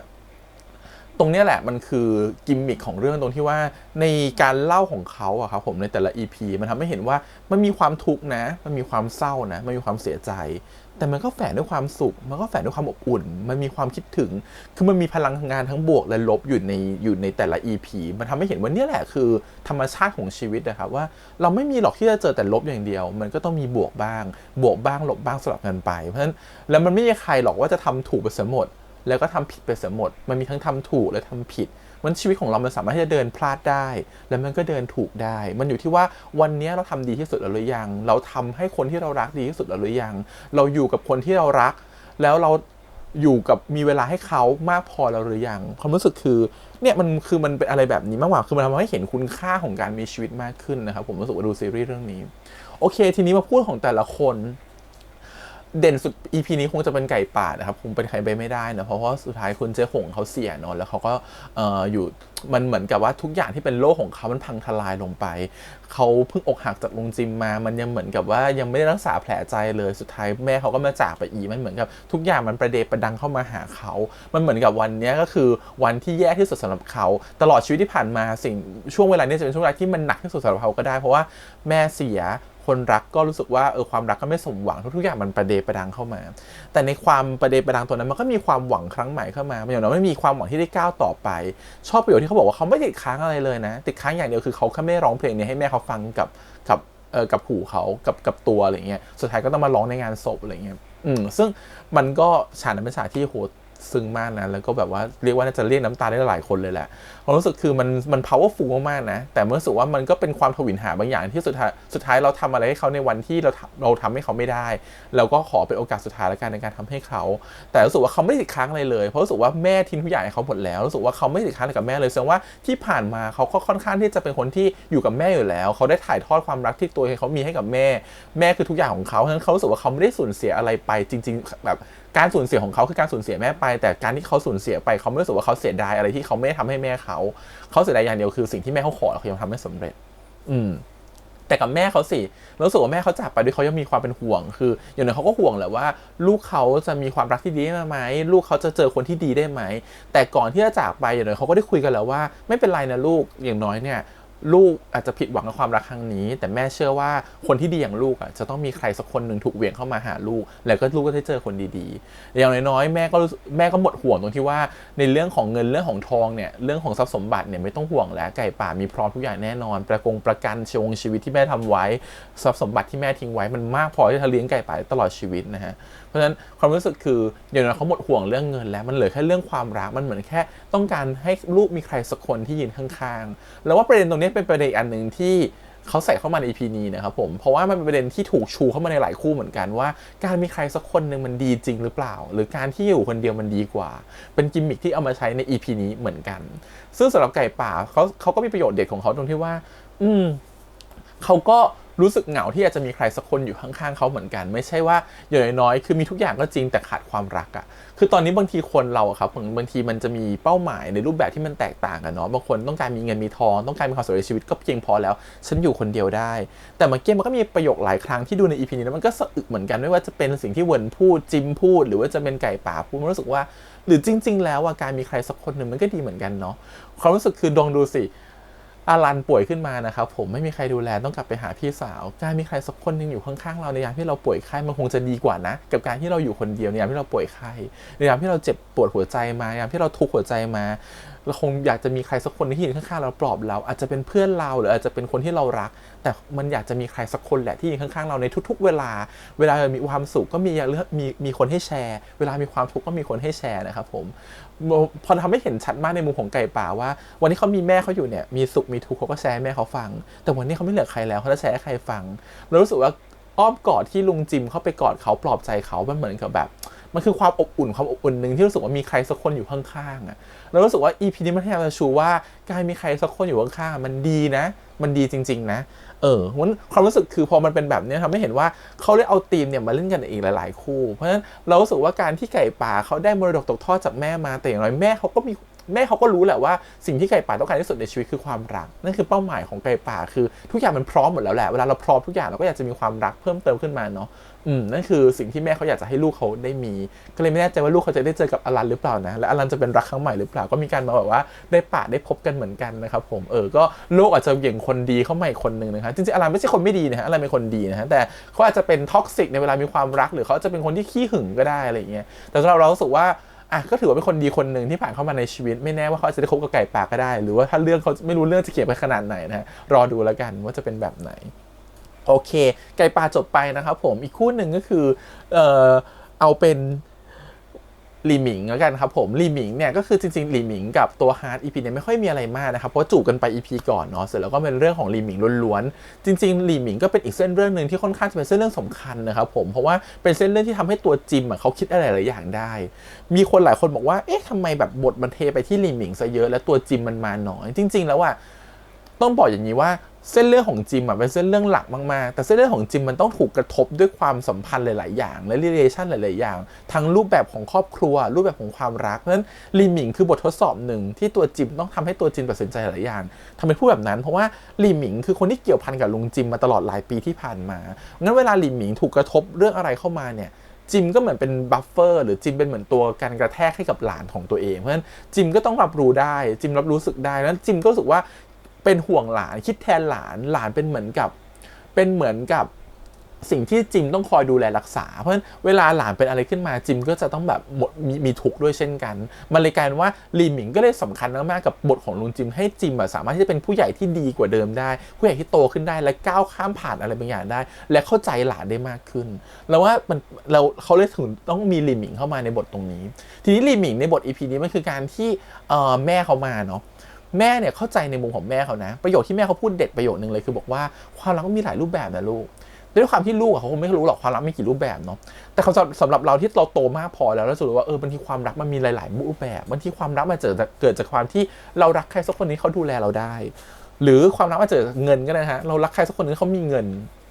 ที่ทำให้รู้สึกว่าเราไม่ลำบากหรือความรักมันจะกัดก้อนเกลือกินฉันจะยอมลำบากไปพร้อมกับเธอหรือความรักมันจะเกิดจากความทวินหากันแล้วรู้สึกว่าฉันรักเธอคนเดียวฉันรู้สึกว่าฉันไปหาใครไม่ได้อีกแล้วเพราะฉันรู้สึกผูกพันกับเธอเหลือเกินคือความรักมีหลายรูปแบบมากมันอยู่ที่ว่าคุณต้องการความรักแบบไหนบางคนยอมลำบากเพราะความรักบางคนยอมเจ็บเพราะความรักบางคนเลือกจะสบายมากกว่าเลือกที่จะมีความรักที่ลำบากบางคนเลือกที่จะอยู่กับรักที่ให้ความสบายแก่เขาบางคนเลือกที่อยู่กับรักที่ให้ความอบอุ่นแก่เขาทุกคนมีรูปแบบความรักที่ไม่เหมือนกันอยู่ที่ความพึงพอใจของแต่ละคนแต่ความที่จะมาคู่กันได้มันคือ2คนมีความคิดที่มันต้องตรงกันหรือมันเป็นจิ๊กซอว์ที่มันลงล็อกกันพอดีนั่นคือความรักที่มันมีให้แก่กันได้กับคน2คนนะครับผมงั้นการที่เป็นแบบนี้เนี่ยแม่เขารู้สึกว่าเขาได้เจอรักครั้งใหม่อาจจะเป็นลุงโต้งนะครับที่เขามีความรักด้วยอาจจะลึกๆอาจจะหลายๆเหตุผลอาจจะมาเพราะความสบายของลุงโต้งที่มอบให้เพราะความรวยที่ลุงโต้งมีชีวิตมันลำบากมาตลอดวันนี้ฉันอยากจะสบายบ้างแล้วฉันก็ขอรักคนที่ทำให้ฉันสบายแล้วกันจริงๆเป็นความคิดที่ไม่ผิดนะครับเราก็เคยคิดแบบนั้นเหมือนกันอารมณ์เหมือนกับตอนที่เราเลิกกับแฟนสมมติว่าแฟนคนก่อนเนี่ยเป็นแฟนที่แบบไม่ค่อยดีเลยอ่ะเป็นแฟนที่เราชอบเขาก่อนสุดท้ายวันหนึ่งเราจะเปลี่ยนไปเป็นอย่างเราจะหาใครสักคนที่รู้สึกมาชอบเราก่อนบ้างก็ได้เราอาจจะรู้สึกพอใจกับคนที่เขามาทรีตเราดีก่อนก็ได้โดยที่เราไม่ได้ไปจีบเขาก่อนก็ได้ความรู้สึกคือมันกลับไปกลับมาระหว่างความรู้สึกของคนเนาะงั้นวันของตัวแม่เขาเนี่ยบางทีบางครั้งเนี่ยคุณแม่แจมเนี่ยคือเขาอาจจะรู้สึกเขาเหนื่อยมาทั้งชีวิตแล้วเขาลำบากมาทั้งชีวิตแล้วเขาอยากจะสบายบ้างพอลุงโต้งเข้ามามันเหมือนกับเป็นความสบายบางอย่างที่รู้สึกว่าเฮ้ยมันพอดิบพอดีว่ะในช่วงเวลาตอนนี้ยามที่จะแก่เฒ่าแล้วไม่รู้ว่าจะใช้ชีวิตต่อไปยังไงบางทีเราก็ต้องการความมั่นคงอะไรบางอย่างแล้วลุงโต้งให้สิ่งนั้นได้เขาก็เลยเลือกลุงโต้งแล้วลุงโต้งก็รักเขาในแบบที่ ตัวแม่เขาเป็นนั้นพอเขามีความพร้อมทุกอย่างสิ่งที่เขาคาดหวังอย่างนึงเวลาคนเรามีความพร้อมครับเหมือนที่เราบอกว่าคนเรามีความสมบูรณ์อะไรบางอย่างเราจะต้องการอะไรบางอย่างให้มาเติมเต็มในส่วนที่เราขาดไก่ป่ามีความสมบูรณ์ทุกอย่างต้องการความรักมาเติมเต็มเช่นกันนะครับผม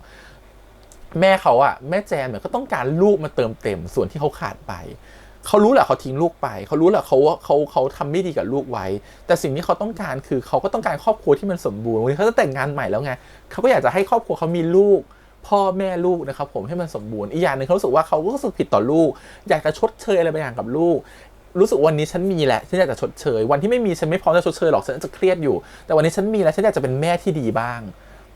งแต่ทั้งหมดทั้งมวลนะครับลองคิดวนกลับมานะครับผมเขาไม่มีลูกอยู่ในนั้นเลยเขามีแต่ตัวเขาเองเพราะเวลาเรารู้สึกผิดต่อใครเวลารู้สึกไม่ดีกับใครเราอยากจะทำอะไรบางอย่างเพื่อชดเชยความรู้สึกผิดนั้นมันเป็นการฮีลลิ่งหัวใจของเราเองมันเป็นการรักษาหัวใจของเราเองให้รู้สึกว่าเรารู้สึกผิดบาปน้อยลงให้รู้สึกเราแย่น้อยลงพอเรารู้สึกแย่น้อยลงเนี่ยรู้สึกว่าเราเหมือนเราได้ทำอะไรบางอย่างแล้วที่เรารู้สึกผิดมานานเราได้แก้ไขอะไรบางอย่างแล้วแต่อย่าลืมนะครับว่าสิ่งที่เราทำมันคือทำเพื่อความรู้สึกในตัวของเราเองแต่เราลืมถามเพราะว่าเราจะทำกับเขาอะว่าเขาโอเคกับสิ่งที่เราอยากจะให้เขาหรือเปล่าเขาโอเคกับสิ่งที่เราอยากจะมอบให้เขาหรือเปล่าเขาโอเคกับโอกาสที่เขาจะให้เราแก้ตัวตรงนั้นหรือเปล่าบางครั้งมันอาจจะไม่เป็นแบบนั้นซึ่งมันก็เกิดขึ้นกับลีหมิงซึ่งลีหมิงเขาไม่อยากอยู่กับแม่เขารู้สึกว่าที่ตรงนั้นไม่ใช่ของเขาไม่ได้ติดใจนะว่าแม่เขาจะมีแฟนใหม่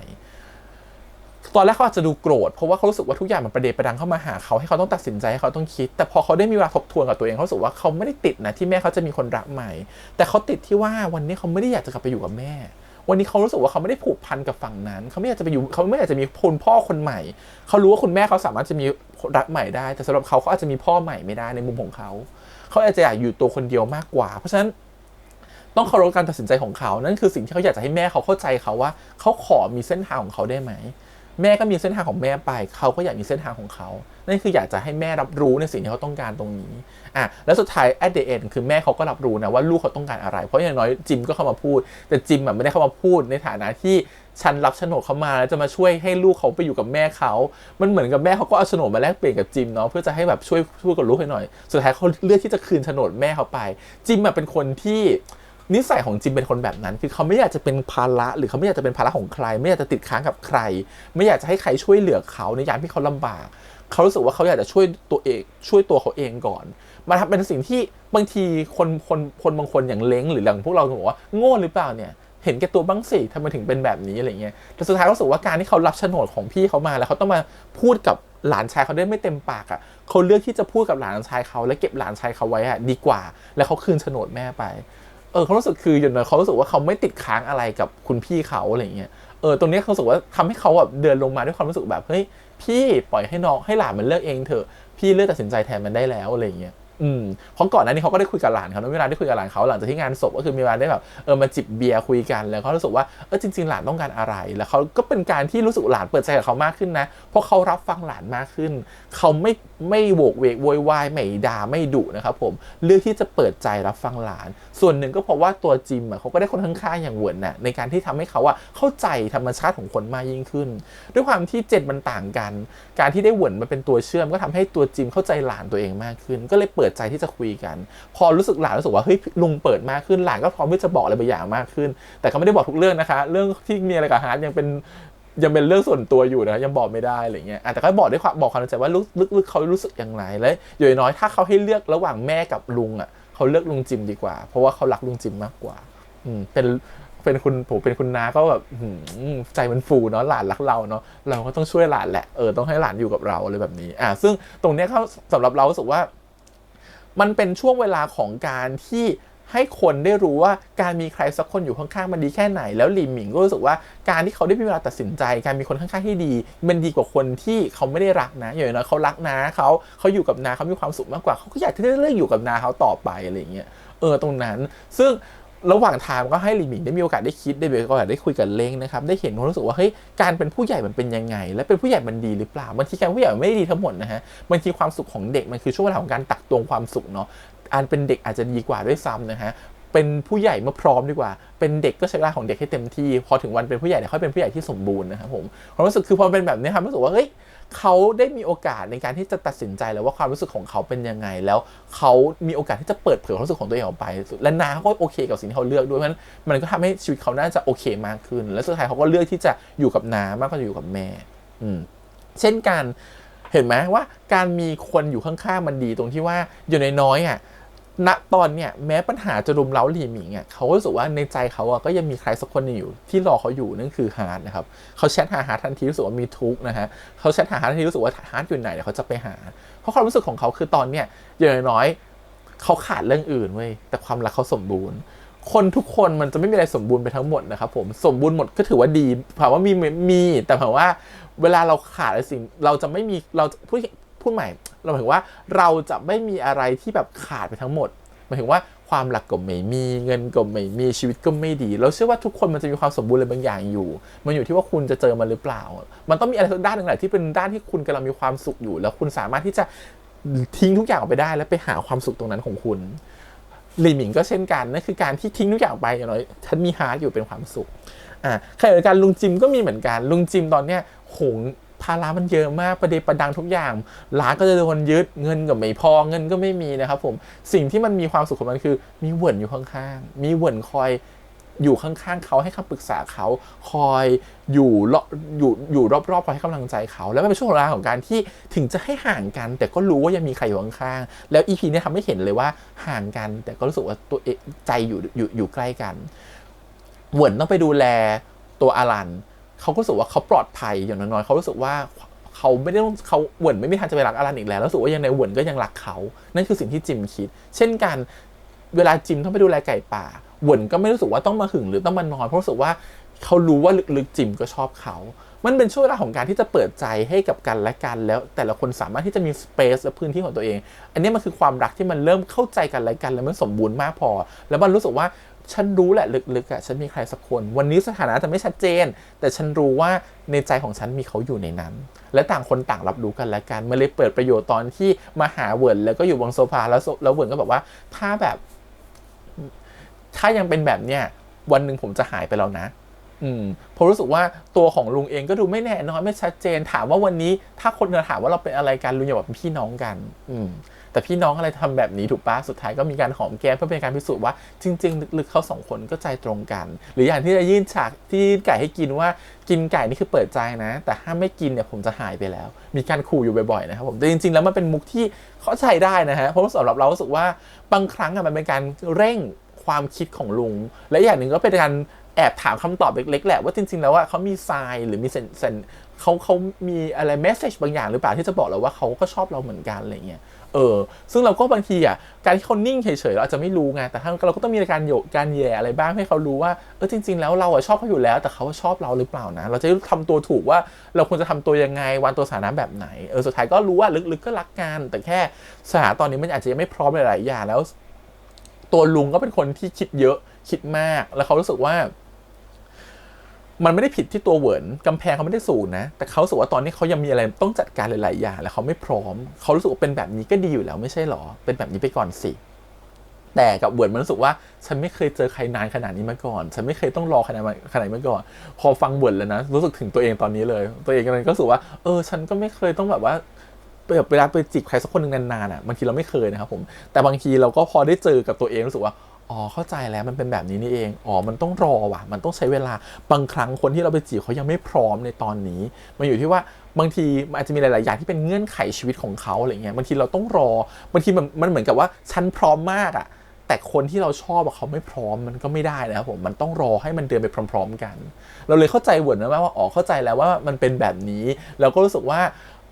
แต่จะเอามุกของเหวินไปใช้กับคนที่เราคุยด้วยบ้างอะไรเงี้ยรู้สึกมันน่าใช้ด้วยกันได้เนาะอะไรเงี้ยรู้สึกตรงนี้รู้สึกว่ามันมีความพอดู EP ค่อนข้างจะแมทช์ลิงก์กับตัวเองได้ดีพอสมควรพอพูดถึงแบบนี้เสร็จแล้วเนี่ยสิ่งที่เราจะพูดถึงก็คือว่าพอมันมีเหวินอยู่ข้างๆตัวจริงรู้สึกปลอดภัยตัวจริงรู้สึกว่าอย่างน้อยๆฉันก็มีคนให้คำปรึกษาและเขารู้สึกว่าตัวเขาก็ฟูลฟิลมากขึ้นชอบอีกฉากหนึ่งที่รู้สึกว่าพอจิมเขารู้สึกว่าเขาเติมเต็มความรักอะไรบางอย่างมาเขารู้สึกเขาก็พร้อมที่จะขอโทษเหมือนกันในนั้นที่เขาจะเดินไปหาตัวอารันแล้วบอกว่าฉันขอโทษนะฉันไม่รู้หรอกฉันผิดอะไรแต่ฉันรู้สึกฉันอาจจะไม่ใช่เป็นต้นเหตุของความสัมพันธ์ของเธอที่ทำให้เธอเลิกกันแต่ฉันก็ขอโทษแล้วกันที่ฉันเข้ามาเป็นคนใหม่ที่เร็วเกินไปหรือฉันขอโทษแล้วกันที่ฉันเข้ามาเป็นคนใหม่ของคนที่เธอยังลืมไม่ได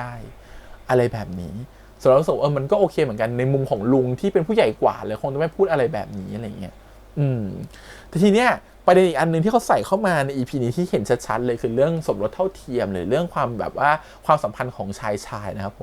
มแล้วก็ใส่เข้าแบบเห็นชัดตรงๆเลยว่าการตายของเขาเนี่ยต่างกันการตายของเจ๊หงเนี่ยสมบัติทิ้งให้ลูกหลานได้แต่การตายของแฟนเขาเนี่ยบีมเนี่ยไม่สามารถที่ทิ้งอะไรให้เขาได้เลยแม้แต่บัญชีที่ทำธุรกิจมาด้วยกันแต่เป็นชื่อของบีมก็โดนพ่อแม่บีมยึดไปนะครับผม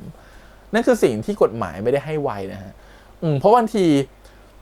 ตามกฎหมายครับผมคนที่ต้องมีสิทธิ์ได้หลังจากที่เหมือนกับว่าแฟนตัวเองตายไปมันก็คืออาจจะกลายเป็นว่าคนที่ใช้ชีวิตมาด้วยกันนั่นคือภรรยาสามีภรรยากันกับพ่อแม่นะครับผมซึ่งมันเป็นสิ่งที่ต้องได้สมบัติในเท่าเทียมกันแต่พอมันไม่มีอะไรทางกฎหมายที่เป็นตัวยึดโยงว่าคุณแต่งงานกันแล้วพอเป็นชื่อบัญชีของใครคนนั้นก็ได้ไปสิ่งนี้เป็นอีกสิ่งหนึ่งที่เราบอกว่าเอางี้เราว่ามันเป็นสาระสำคัญไหมมันอาจจะไม่สาระสำคัญขนาดนั้นเพราะว่าเขาพยายามจะชูเรื่องสมรสเท่าเทียมเข้ามาว่ามันสำคัญก็เลยเอาเรื่องนี้เข้ามาแต่เราถามกลับกันมันก็มีชายหญิงหลายคู่เหมือนกันที่สมรสโดยที่ไม่จดทะเบียนและถ้าสมมติชื่อทรัพย์สมบัติเป็นชื่อของแฟนเราโดยที่เราไม่จดทะเบียนเราก็มีสิทธิ์ได้สมบัติตรงนั้นมาเหมือนกันนะครับผมและถ้าพ่อแม่เขาจะเห็นแก่ตัวแล้วเอาเงินของคนที่เรารักไปเราก็ทำอะไรไม่ได้เหมือนกันสิ่งที่ควรแก้มากกว่าคืออะไรไหมครับควรแก้คือควรแบ่งสมบัติกันให้ชัดเจนไม่ว่าคุณจะอยู่สถานะไหนก็ตามยิ่งเป็นเรื่องของธุรกิจคุณต้องแบ่งกันให้ชัดคุณจะบอกว่าฉันฝากไว้อีกคนนึงเพราะฉันไว้ใจเขาไม่ได้เพราะวันนึงคุณตายจากกันแล้วอ่ะมันจัดการอะไรไม่ได้นั่นคือเขาเรียกว่าวิธีจัดการเขาเรียกว่า legacy management ครับคือเหมือนกับว่าการบริหารมรดกครับความรู้สึกคือมันไม่จำเป็นต้องเป็นชายหญิงทุกคนต้องทำเรื่องนี้เหมือนกันหมดถ้าคุณมีสมบัติร่วมกันหรือคุณทำธุรกิจร่วมกันมันเป็นสิ่งที่จำเป็นมากๆสิ่งที่พี่อยากจะบอกคือโอเคเรื่องพยายามจะชูเรื่องว่าสมรสเท่าเทียมมันสำคัญการสมรสเท่าเทียมอย่างน้อยถ้าได้สมรสกันมันยังเป็นข้อผูกมัดว่าสิ่งที่คุณทำมาด้วยกันมันคือสินสมรสมันคือทรัพย์สมบัติที่เกิดจากภายหลังจากการแต่งงานเพราะนี่คือสิ่งที่หามาร่วมกันเพราะคุณมีสิทธิส่วนแบ่งตรงนี้ด้วยแต่เราก็บอกในมุมอีกมุมหนึ่งเหมือนกันว่ามันก็ไม่ใช่ผู้ชายผู้หญิงทุกคนที่แต่งงานกันจะจดทะเบียนสมรสนะครับทุกคนบางคนเนี่ยหลายคนมากที่เรารู้จักตอนนี้คือแต่งงานกันแล้วแต่ไม่จดทะเบียนสมรสเพราะบางทีบางคนรวยกว่าอีกคนนึงบางคนมีทรัพย์สมบัติเยอะกว่าอีกคนนึงก็ไม่อยากจะให้ทรัพย์สมบัติทั้งหมดมาถูกแชร์กันตรงกลางเพราะฉะนั้นมันเลยต้องจัดการกันดีๆงั้นเราก็เลยไม่แปลกใจถ้าสมมติพ่อแม่เขาจะเห็นแก่ตัวและยึดสมบัติของบีมไปแต่ถ้าพ่อแม่เขาดีมากพอเขารู้สึกว่าโอเคคนนี้เป็นแฟนลูกเขาจะแบ่งให้ตัวจิมนิดหนึ่งงั้นเรากลับมาพูดถึงเรื่องนี้ว่าสุดท้ายมันไม่ได้อยู่ที่เรื่องของกฎหมายหรืออะไรนะส่วนหนึ่งของกฎหมายก็สำคัญอีกส่วนหนึ่งที่มันสำคัญคือไหมความรู้สึกนึกผิดของคนฮะถ้าพ่อแม่เขารู้สึกนึกสักนิดว่าบีมเป็นแฟนกับจิมและเขารู้สึกว่าจิมก็เป็นแฟนลูกเขาจริงๆเขาจะรู้สึกเห็นใจและเขาจะแบ่งอะไรบางอย่างให้กับตัวจิมดีกว่านี้ถ้าเขารู้สึกว่าคนนี้เป็นลูกของเขารู้สึกคนนี้เป็นแฟนลูกเขาแต่กับพ่อที่เขาแสดงกิริยาออกมามันไม่ใช่แบบนั้นเขาไม่ได้รู้สึกว่าจิมเป็นแฟนลูกเขาเพราะอย่าลืมว่าก่อนหน้านี้เขาอยากให้บีมแต่งงานกับคนที่เขาชอบคนที่เขารักคนที่เขาพ่อแม่เขาวางไว้นั่นคือผู้หญิงคน EP ก่อนถูกป่ะฮะเพราะฉะนั้นเขารู้สึกว่าจิมมันเหมือนเป็นคนที่เข้ามาทำให้ลูกเขาด่างพร้อยเขารู้สึกว่างั้นเขาไม่ได้เปิดรับจิมตั้งแต่แรกงั้นสมบัติของลูกเขาก็ไม่ควรเป็นของจิมนั่นคือความเห็นแก่ตัวของพ่อแม่ที่มันเกิดขึ้น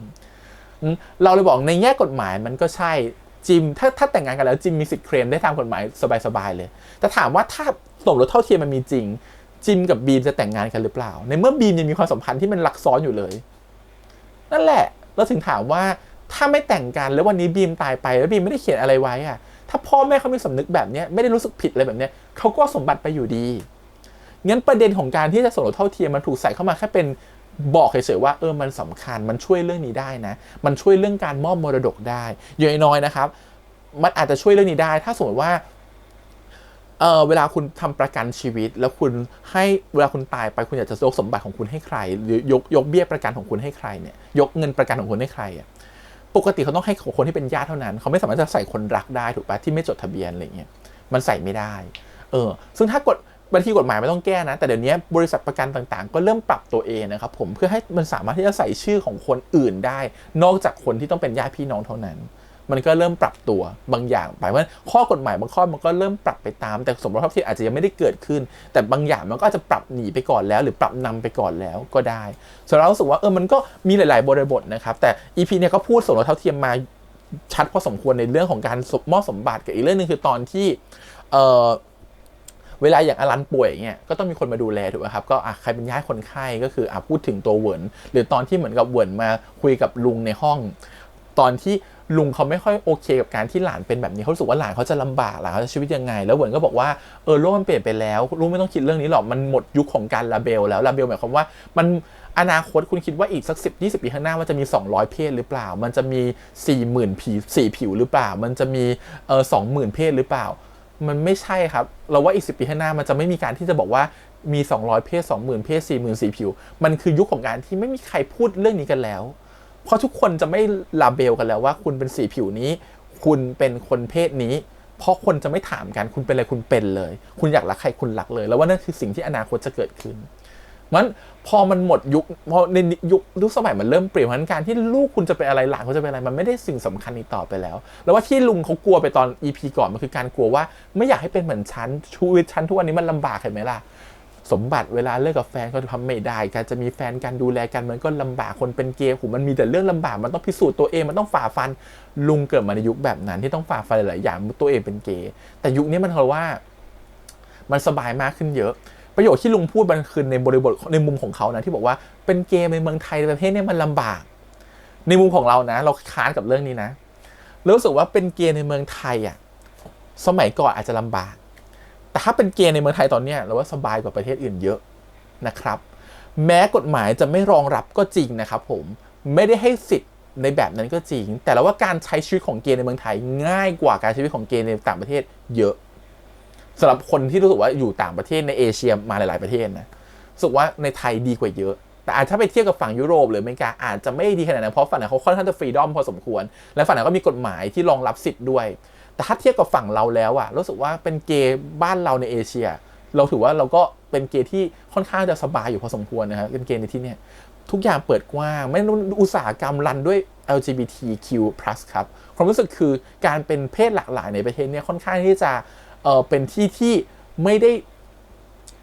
อันตรายขนาดนั้นหรือเป็นที่ลำบากขนาดนั้นมันมีโอกาสมากมายให้ในประเทศนี้แล้วทุกคนก็เปิดรับในความสามารถของทุกคนอย่างเท่าเทียมอย่างเงี้ยไม่มีการกดขี่จะเกิดขึ้นแต่ก็น้อยลงไปเยอะมากแล้วไม่งั้นเราคงจะไม่เห็นความหลากหลายในวงการทุกวงการขนาดนี้นะครับทุกวันนี้ทุกคนก็เห็นสื่อเนาะทุกวงการมีความหลากหลายหมดเลยเพราะฉะนั้นเรารู้สึกว่าค่อนข้างที่จะเปิดกว้างแล้วอาจจะไม่ได้เปิดกว้างกับบางอาชีพแต่ก็เปิดกว้างมากพอกว่าหลายๆประเทศแถบนี้นะครับผมรู้สึกว่าใช้ชีวิตง่ายกว่าเดิมเยอะมีเพื่อนมาเลยหรือเพื่อนคนจีนหลายคนก็บอกว่าที่นี่คือเฮเว่นนะครับที่นี่คือสวรรค์ของพวกเขาเพราะฉะนั้นเขารู้สึกคือนี่คือแบบเราว่าใช้ชีวิตในเมืองไทยง่ายกว่าเยอะถ้าตัดเรื่องกฎหมายออกไปนะแต่ถ้าพูดถึงเรื่องสิทธิ์ก็ใช่เพราะสิทธิ์มันยังไม่มีเหมือนกับผู้ชายผู้หญิงหรือความเท่าเทียมอื่นๆยังไม่ได้มีขนาดนั้นแต่ถ้าการใช้ชีวิตเราว่ามันไม่ได้ยากขนาดนั้นแต่มุมของลุงจิมอาจจะมองว่ายากเพราะเขาลุงจิมอาจจะเป็นยุคใกล้ๆเรารู้สึกว่ามันในยุคของเรามันโซเชียลอะไรก็ไม่มีเนาะมันเป็นยุคของการฝ่าฟันหลายๆอย่างเพื่อพิสูจน์ตัวเองมันเยอะมันลำบากโอเคก็ EP นี้ประมาณนี้ครับผมความรู้สึกคือเขาใช้ธีมของการเล่าความสุขความทุกข์ให้มันแบบวิ่งวนกันไปเป็นเหมือนกับแบบเนี่ยวิ่งหมุนวนไปซึ่งสำหรับเราสุขมันเป็นอะไรที่ทำงานกับเราได้ดีมากแล้วก็เป็นพลังงานได้ดีมากๆครับชอบฉากถ้าบอกว่า The Best Scene ของเราคงจะเป็นฉากงานศพแหละครับรู้สึกว่าเป็นฉากงานศพตอนที่ไก่ป่าบอกจะร้องเพลงให้แม่รู้สึกเป็นฉากที่แบบ impact มากๆ so powerful มากๆถือว่าเป็นฉากหนึ่งที่ดีมากๆเลยโอเคก็ถือว่าเดี๋ยวค่อยมาดูตอนจบกันละกันนะครับว่า EP จบจะเป็นยังไงเรื่องราวของทุกคู่จะเป็นยังไงสุดท้ายตอนนี้เราไม่เชียร์ใครเลยนะคู่กันอยู่แล้วแหละจิมเหวินเนี่ยคู่กันอยู่แล้วฮาร์ดกับหลีหมินเนี่ยคู่กันอยู่แล้วแต่แค่อยากจะรู้ปลายทางของเขามันจะเป็นยังไงเพราะว่าชีวิตของเราไม่ได้หยุดแค่นี้เนาะในเรื่องยิ่งเรื่องมันทำให้ดูเป็นชีวิตจริงขนาดนี้เราก็คงเห็นว่าชีวิตมันคงจะไปต่อเรื่อยๆแล้วมันจะไปต่อกันแบบไหนมันอาจจะไม่ได้สมบูรณ์แบบก็ได้มันอาจจะแฮปปี้แค่ในช่วงเวลานี้แต่มันอาจจะไม่แฮปปี้ตลอดไปก็ได้เราไม่รู้แต่อย่างน้อยเราเห็นตอนจบที่ตัวละครมันมีช่วงโมเมนต์ของความแฮปปี้โมเมนต์ก่อนจบไปก็ยังดีกว่ามันเป็นจบแบบแซดเนาะทีเนี้ยสิ่งที่เราอยากจะลุ้นมากกว่าคือไหมไก่ป่าเขาจะใส่เคมีคอลกับตัวของอลันหรือเปล่านะในตอน EP สุดท้ายรอดูแล้วกันว่า2คนนี้จะได้มาเจอกันแล้วแบบได้ทำความรู้จักกันหรือได้เหมือนได้แชร์ริ่งความรู้สึกกันหรือเปล่าใน EP สุดท้ายรอดูแล้วกันโอเคขอบคุณทุกคนที่ติดตามกันนะครับผมฝากกดไลค์กดแชร์กด Subscribe นะครับติดตามเสียงทาง YouTube Instagram Twitter แล้วก็ Facebook ขออภัยนะครับถ้าคลิปนี้จะเกือบ2ชั่วโมงแต่มันแบบจัดเต็มจริงๆนะครับผมขอบคุณอีกครั้งแล้วก็เดี๋ยวเจอกันใหม่ใน EP สุดท้ายนะครับผมกับพระจันทร์มันไก่วันนี้พี่แฮมไปก่อนครับบ๊ายบาย